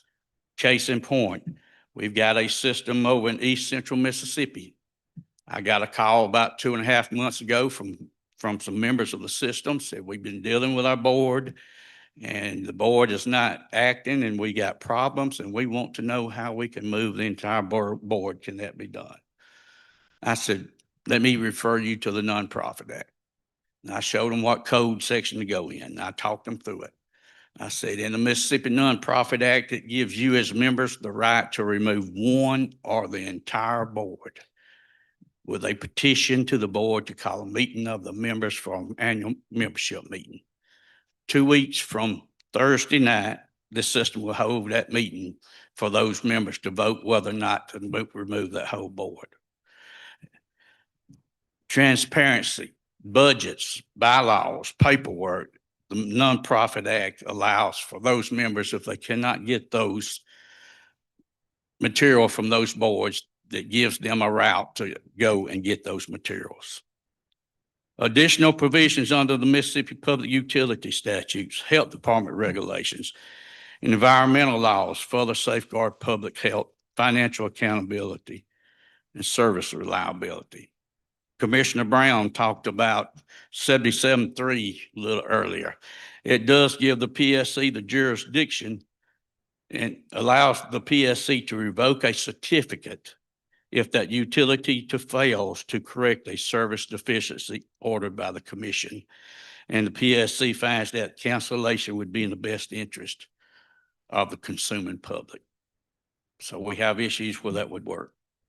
So the question becomes, where do we go from here? Education and training, sustainability and transparency. What rural water systems need is not more layers of new legislation, but rather the tools and support to operate under the laws we already have. New mandates can bring about confusion, create duplication, and place heavy costs on small systems that already operate on limited budgets. So let us focus on strengthening and implementation of existing statutes, ensuring rural associations have the guidance and support to remain in compliance, expanding access to funding tools, state and federal grants, low interest loans, and infrastructure investment projects that allows our associations to replace aging pipes, wells, treatment plants, in order to make these systems sustainable and better prepared for the future in economic growth. Viable, sustainable systems, economic growth.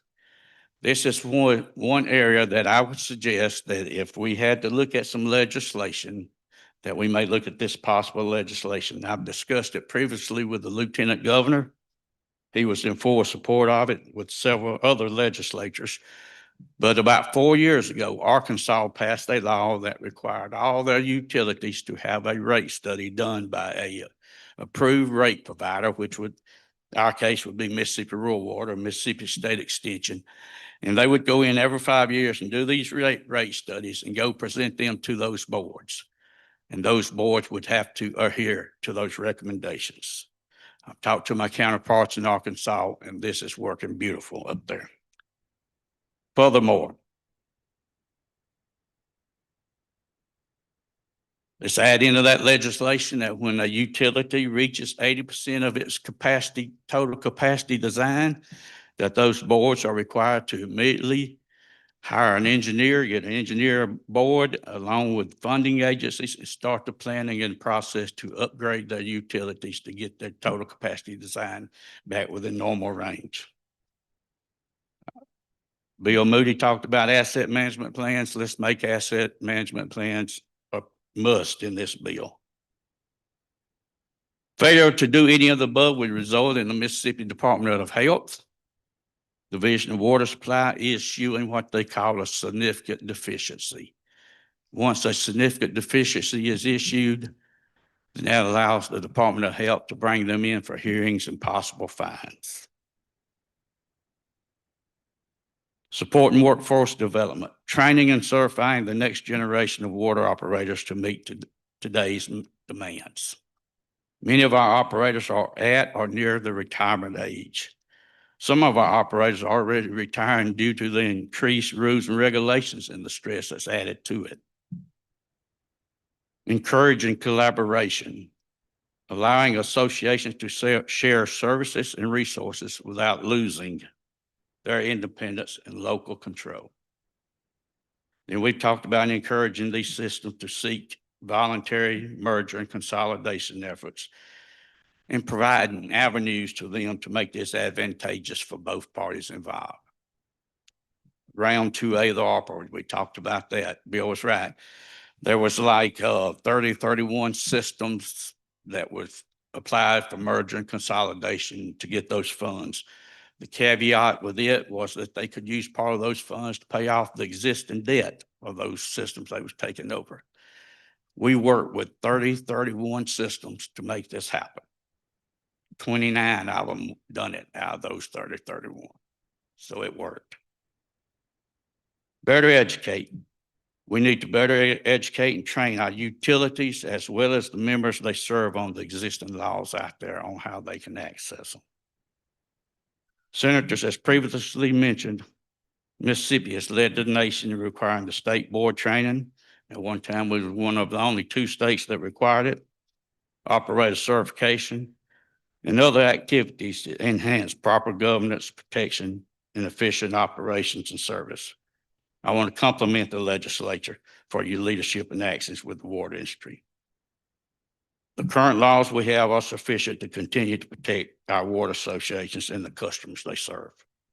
Our task is not to start over, to build upon the strong legal foundation that already exists, but educate the utilities as well as the members that they serve every day.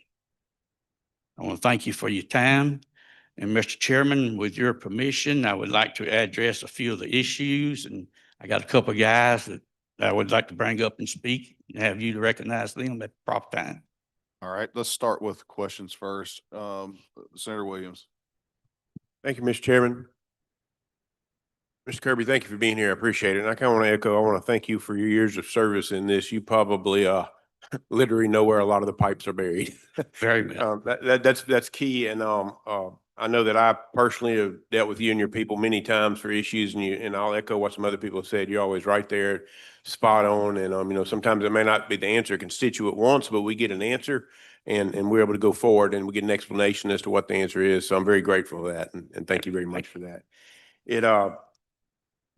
And I think I probably echo everybody here. We are anti-regulation. We don't want to add more regulation and more statutes. And we hope we've got enough on top of this that we can deal with this, you know, in-house. And different roles I've had in the 5 years I've been here, I've found out that when I can get all the stakeholders in the room and we can talk, we don't really yell a whole lot and we end up a lot better than we started. So as we go down this path of figuring out how to make this better, I hope those opportunities will present themselves and we'll all take advantage of them.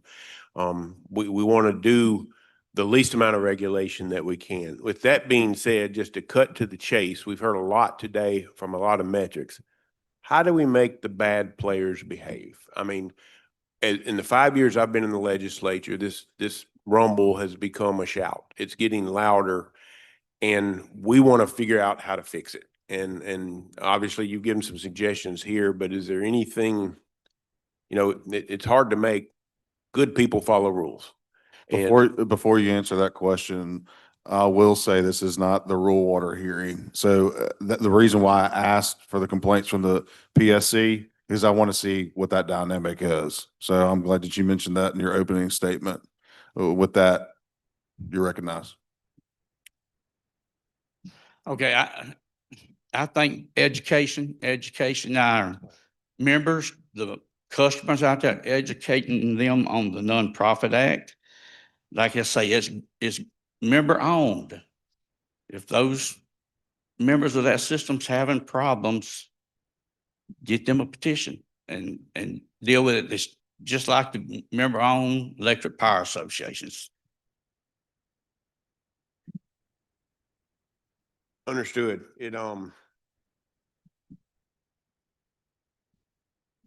There's another statement made earlier today is, who do I call? Is that a problem that's out there where people don't know where to call? You know, the PSC has their jurisdiction, the health department has their jurisdiction, the utilities have theirs. Is there a way to simplify that path, I guess? We work closely with the PSC. When they get complaints, they usually refer them to my office. Just similar, if you get one, you call me and we go out and try to handle. Most cases, we are able to handle them. You know, we don't mind them calling us as far as just like explaining the Nonprofit Act to them, how they can get what they need done. There've been a couple in my area that we've had recurring issues with. I mean, is there, I guess when that's ineffective, what's the next step? When communications with the boards, I've got constituents calling saying, I've been trying to get meter for 4 months. I can't get them. When they answer the phone, I call them from a different number. They say, I'll call you right back, and boom, they go away. Right. There is, and this did come up earlier, the one that I was going to bring up, where they were saying the boards would not allow them to attend board meetings. There is a state law that was passed about 10 years ago that says if you are a member of that rural water system, they have to let you come to that board meeting. And I've had someone request a FOIA request and basically were shunned and told no, indirectly. Is there a mechanism to force that? Under the Mississippi Nonprofit Act, if they request information and they do not provide it, then I'd have to go back and get you the code, but they can go to the local country court and get a court order to get those records. Yeah, and I believe I say this in the context of a ratepayer making that request, not someone from outside the association. I mean, I can't go request one I'm not a member, but that's right. A member can. Yeah. Let me put that in context. Right. Appreciate it. Well, I think we're committed to working as we go forward and trying to figure out the best path forward to make things better. As far as the conversation around consolidation, does that seem like a good thing? That map a while ago, I mean, Mississippi was red. In some contexts, I really liked that, but in some, not so much relative to our neighbors. We are all for consolidation as long as it remains voluntary. We'll fully support that. But you go back to the legislation I was talking about from Arkansas. Yes. When they come in every 5 years and start doing these rate studies and these little old systems sees their rates start getting so high, then they're going to realize they need to merge and consolidate to get more members to keep their rates at a lower price.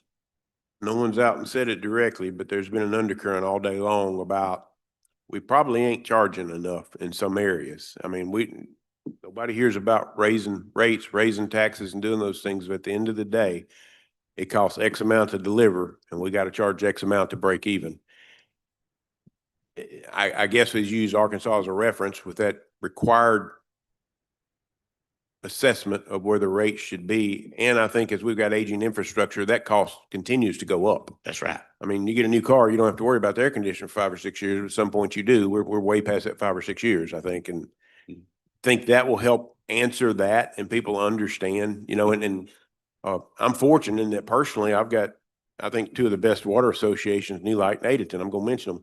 You got an issue, they're going to answer the phone, they're going to call, they're going to do it, but I'm paying a fair rate for the water too, but it's a justified rate. And, the transparency that's there is necessary. Again, don't always get the answer I want, but I get a good answer that's logically thought out, and I'm given the explanation that I need. And that's just, I think if all our boards could deliver that, we'd be in a better place.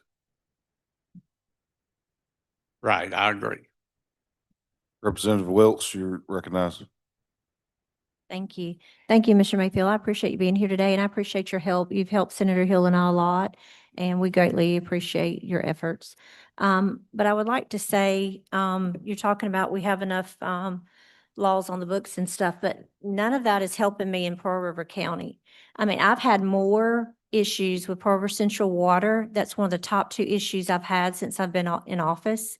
And when I understand what you're saying about education, but my board members know they're supposed to have meetings. They don't even hold meetings. You can't go take over a board. You can't request to be on the agenda. You can't request things when you don't even hold board meetings.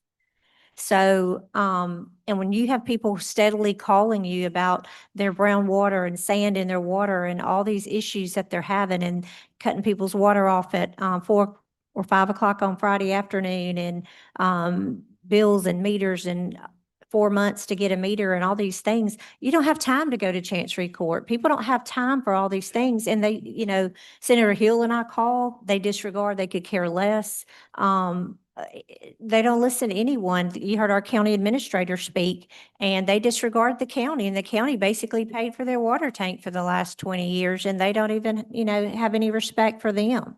So I'm not saying everyone's bad. I think there's some great districts here in this area, but those of us that have serious issues, we have to have accountability. And I think there has to be some more regulation. As much as I don't like to regulate, there has to be accountability. And one way to look at it is those that are playing by the rules, these regulations won't harm anybody. If you're doing what you're supposed to do, it doesn't matter. But it will help those of us who are really in dire straits and need some help. I completely understand, and with all due respect, I will tell you one thing that happened, and I got him to be, he's gonna be up testifying here in just a few minutes, but we had a system out from Hattiesburg, probably as bad as anyone y'all wanted to talk about at the time. And we got with the Public Service Commission, and we used the Mississippi Nonprofit Act, and we changed that system through the help of the Mississippi Public Service Commission. And today that system is probably one of the best in the state of Mississippi. So it can be done. Well, what all do you have to do to get that to happen? Because Senator Hill and I, we've been engaged in this for the last couple of years, and no one's offered that to us. No one's offered us any assistance. So I know you have a lot of issues in Starkville. So how long do you have to go before somebody steps in and says, hey, let us help you. These are your options, and here's what we can do to take over this? It may be that you and Senator Hill and myself need to sit down with Commissioner Carr and say, let's go with this route. And, this was done when Commissioner Breton was commissioner. So this was done several years ago. I mean, we're not a third world country, and our people deserve clean, healthy water. Absolutely. Absolutely. Well, we'd love to sit down and visit with you because I need immediate relief. And I think accountability, when there's no consequences for anything, some people just don't care, unfortunately. Well, this system I'm speaking of, they was in bad shape, but I will say they were one of the best in the state. We turned them around. Thank you. All right, Mr. Mayfield, go ahead and move forward with the Okay. somebody you got. I want to touch on Mr. Sims' testimony just a second.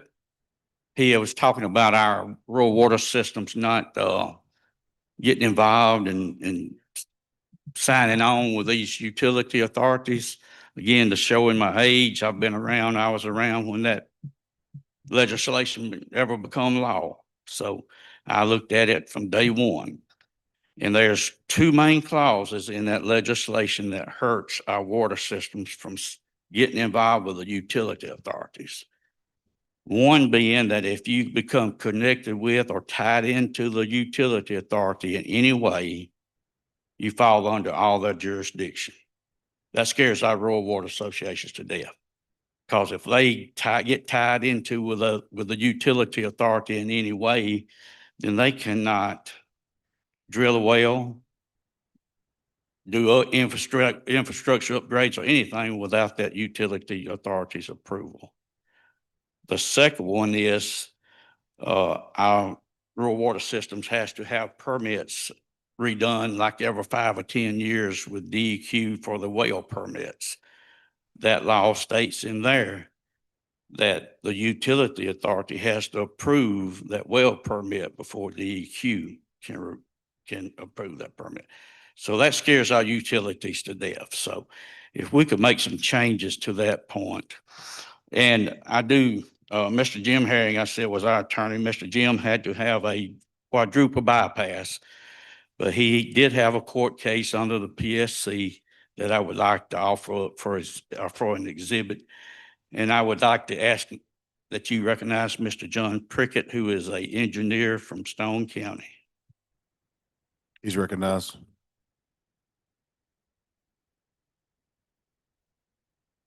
Thank you, Mr. Chairman, members of the committee. My name is John Prickett. I am a professional engineer and I am the engineer of record for Magnolia Water Association in Stone County.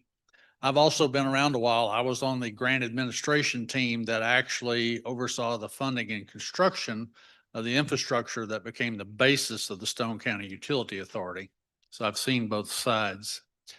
The association I represent, Magnolia, is one of the good ones. They do have regular monthly meetings. I've attended them for over 10 years. They do send out statements on the back of their card that give you their customer service number that tell you when their annual meetings are. And I can tell you that at the meetings they have in the years I've been there, I can't remember but one or two of our members that ever came in and complained about anything. And then most of the time that was over a bill because they had a leak and had a larger bill than normal. So there are some good associations out there. The question was asked earlier, how do you get to the situation they're in where you have 118 customers outside of your certificated area? Well, first of all, 80% of those customers were there before the Stone County Utility Authority ever existed. And what happened was they had operators and board members who were not watching, and they were under the idea that if they put the meter in their area and allowed it customer who was outside of their area to connect, they were okay. That's not the case. So a large number of these customers have meters in our area, but the customer is actually outside of the area. In a few cases, they did run some infrastructure short distances that were outside of their area, simply an operator misunderstanding. When this came to light in the last few years, we understood we had this problem.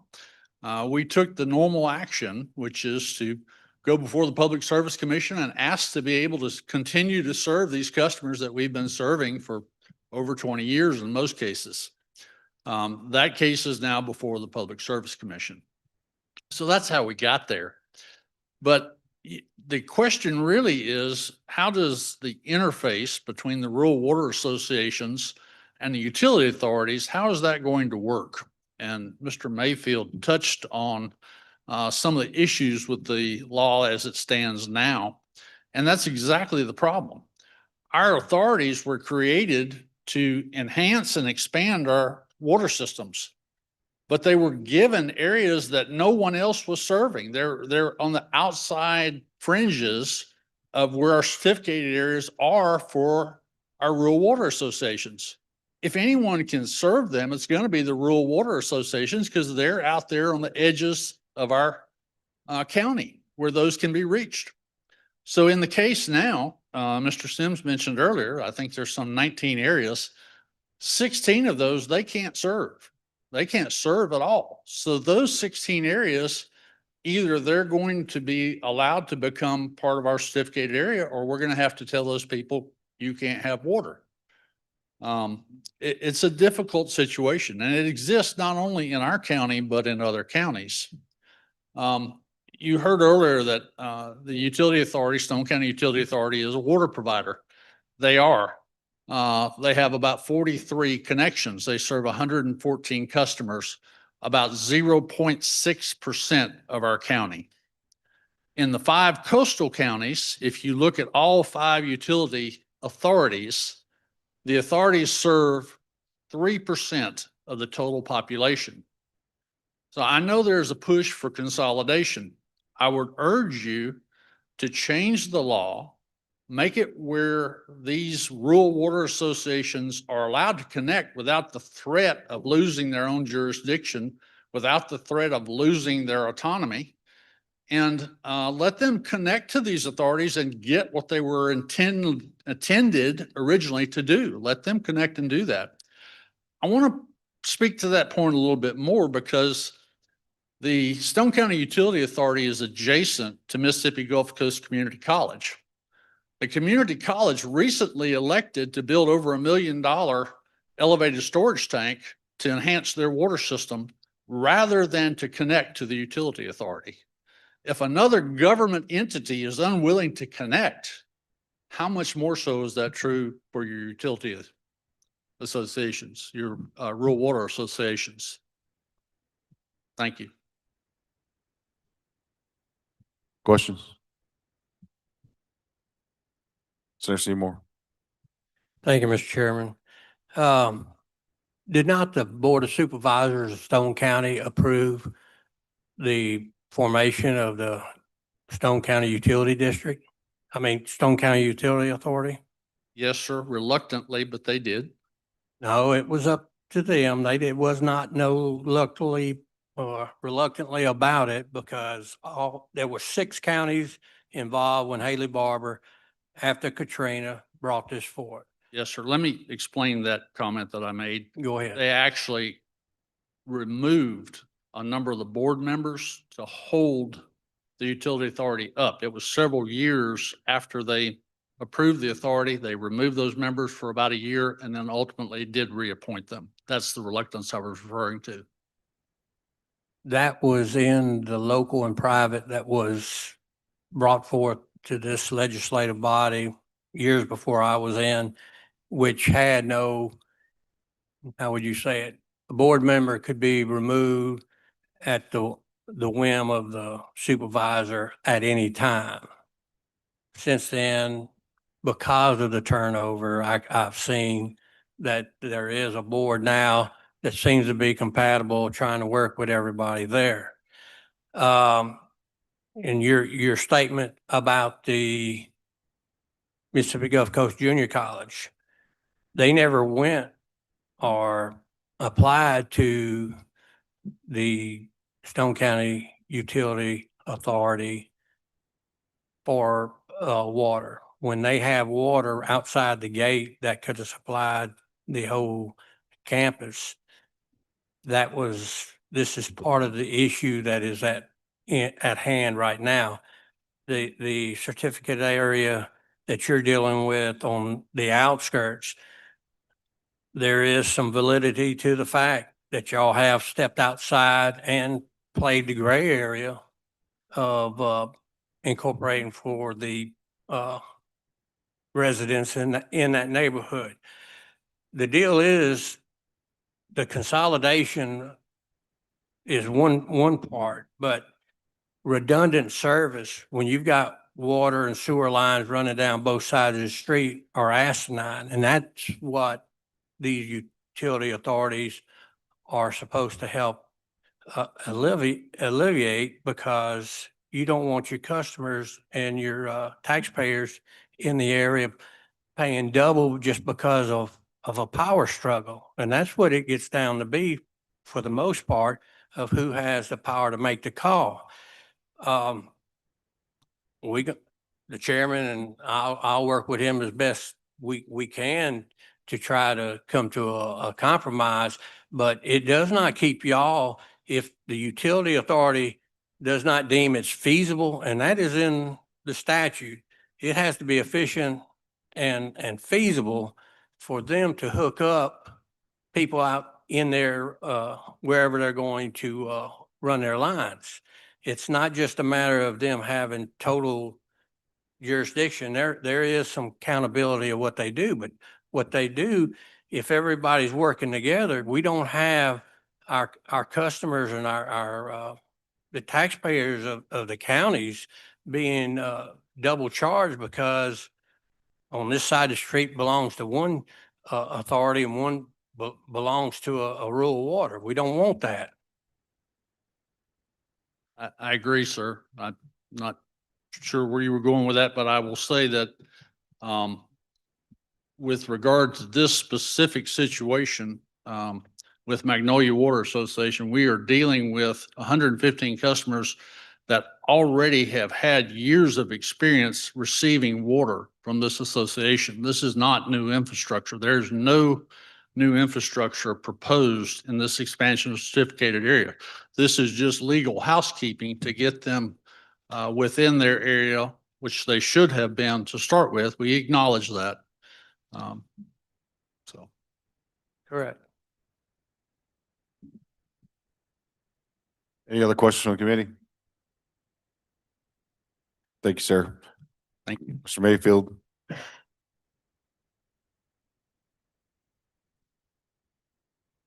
Mr. Chairman, I got a couple more. If you would recognize, Mr. Phil Hartman from Arnold Line Water Association. He's recognized.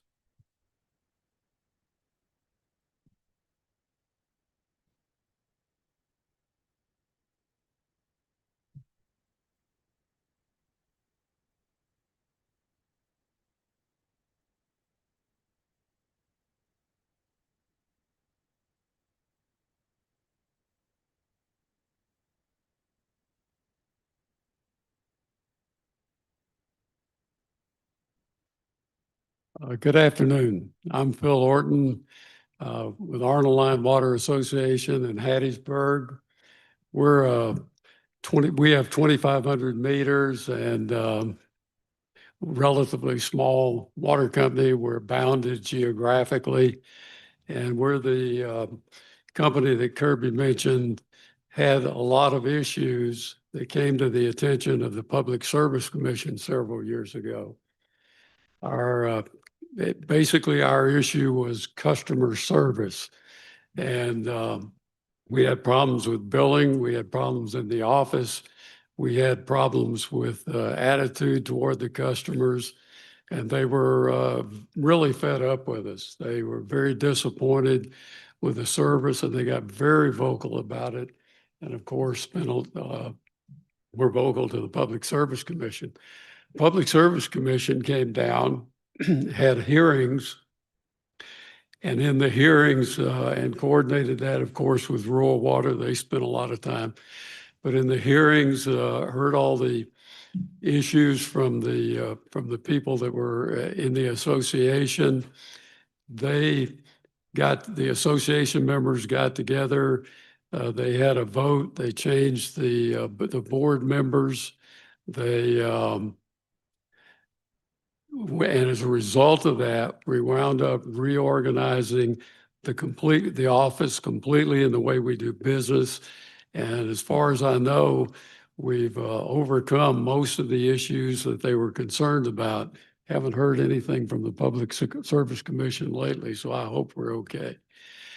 If there's any question at all about the effectiveness of the Public Service Commission, when you start talking about bring them into a situation like we're in, the public views the Public Service Commission as having a great deal of responsibility.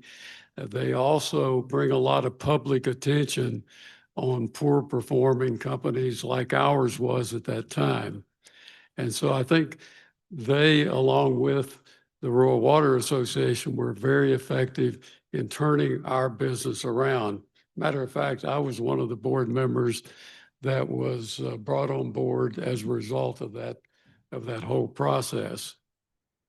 Since they've come in, we've developed finance committees. We have open meetings where all of our customers and people who are getting the service from us can come in the meetings. They can address the meetings. We're totally open as far as providing any information regarding any of the financial data that we've got, bylaws, anything at all. We're totally open, and so the members of the association seem to also appreciate that. So from an effectiveness standpoint, I think rural water's done extremely well. If you think about, and I guess one of the questions would be, what do all these proceedings mean to us as a small water business? And as I was sitting here today, I was thinking about what was being said, and there are obviously issues that need to be resolved. There are obviously issues that in my mind are tougher than the ones that we dealt with, that require maybe a little more leverage and a little more pressure in order to get things straightened out. So, but however, if you think about organizational structures and what structures might change, and you think about the number of interfaces that these small water utilities have to deal with, we already are dealing with health departments, we're dealing with the EPA, we're dealing with our county construction people, multiple counties in some cases. We're dealing with auditors. And so every time you lay across the business any additional activities or interfaces, that winds up costing us time, effort, and energy. And we run extremely lean. And so we don't hire any people that we don't need. And so we're really looking to not add any additional overhead to the businesses that we're, to our business. And so at any rate, if we wind up making any changes to solve some of these problems, I would encourage you to think in terms of giving rural water some additional capabilities, responsibilities, whatever you want to call it, authority to handle more of these businesses along with whatever state agencies might be involved. So thank you very much for the hearings. We appreciate your efforts. Thank you. At this point, I think we're pretty much kicking a dead horse. I think we've all learned a lot today. I know I certainly have. The committee's going to take all this information in, and we are going to take necessary best steps to make water great again in the state of Mississippi. So, and with that, I am going to conclude the hearing, and I appreciate everyone being here.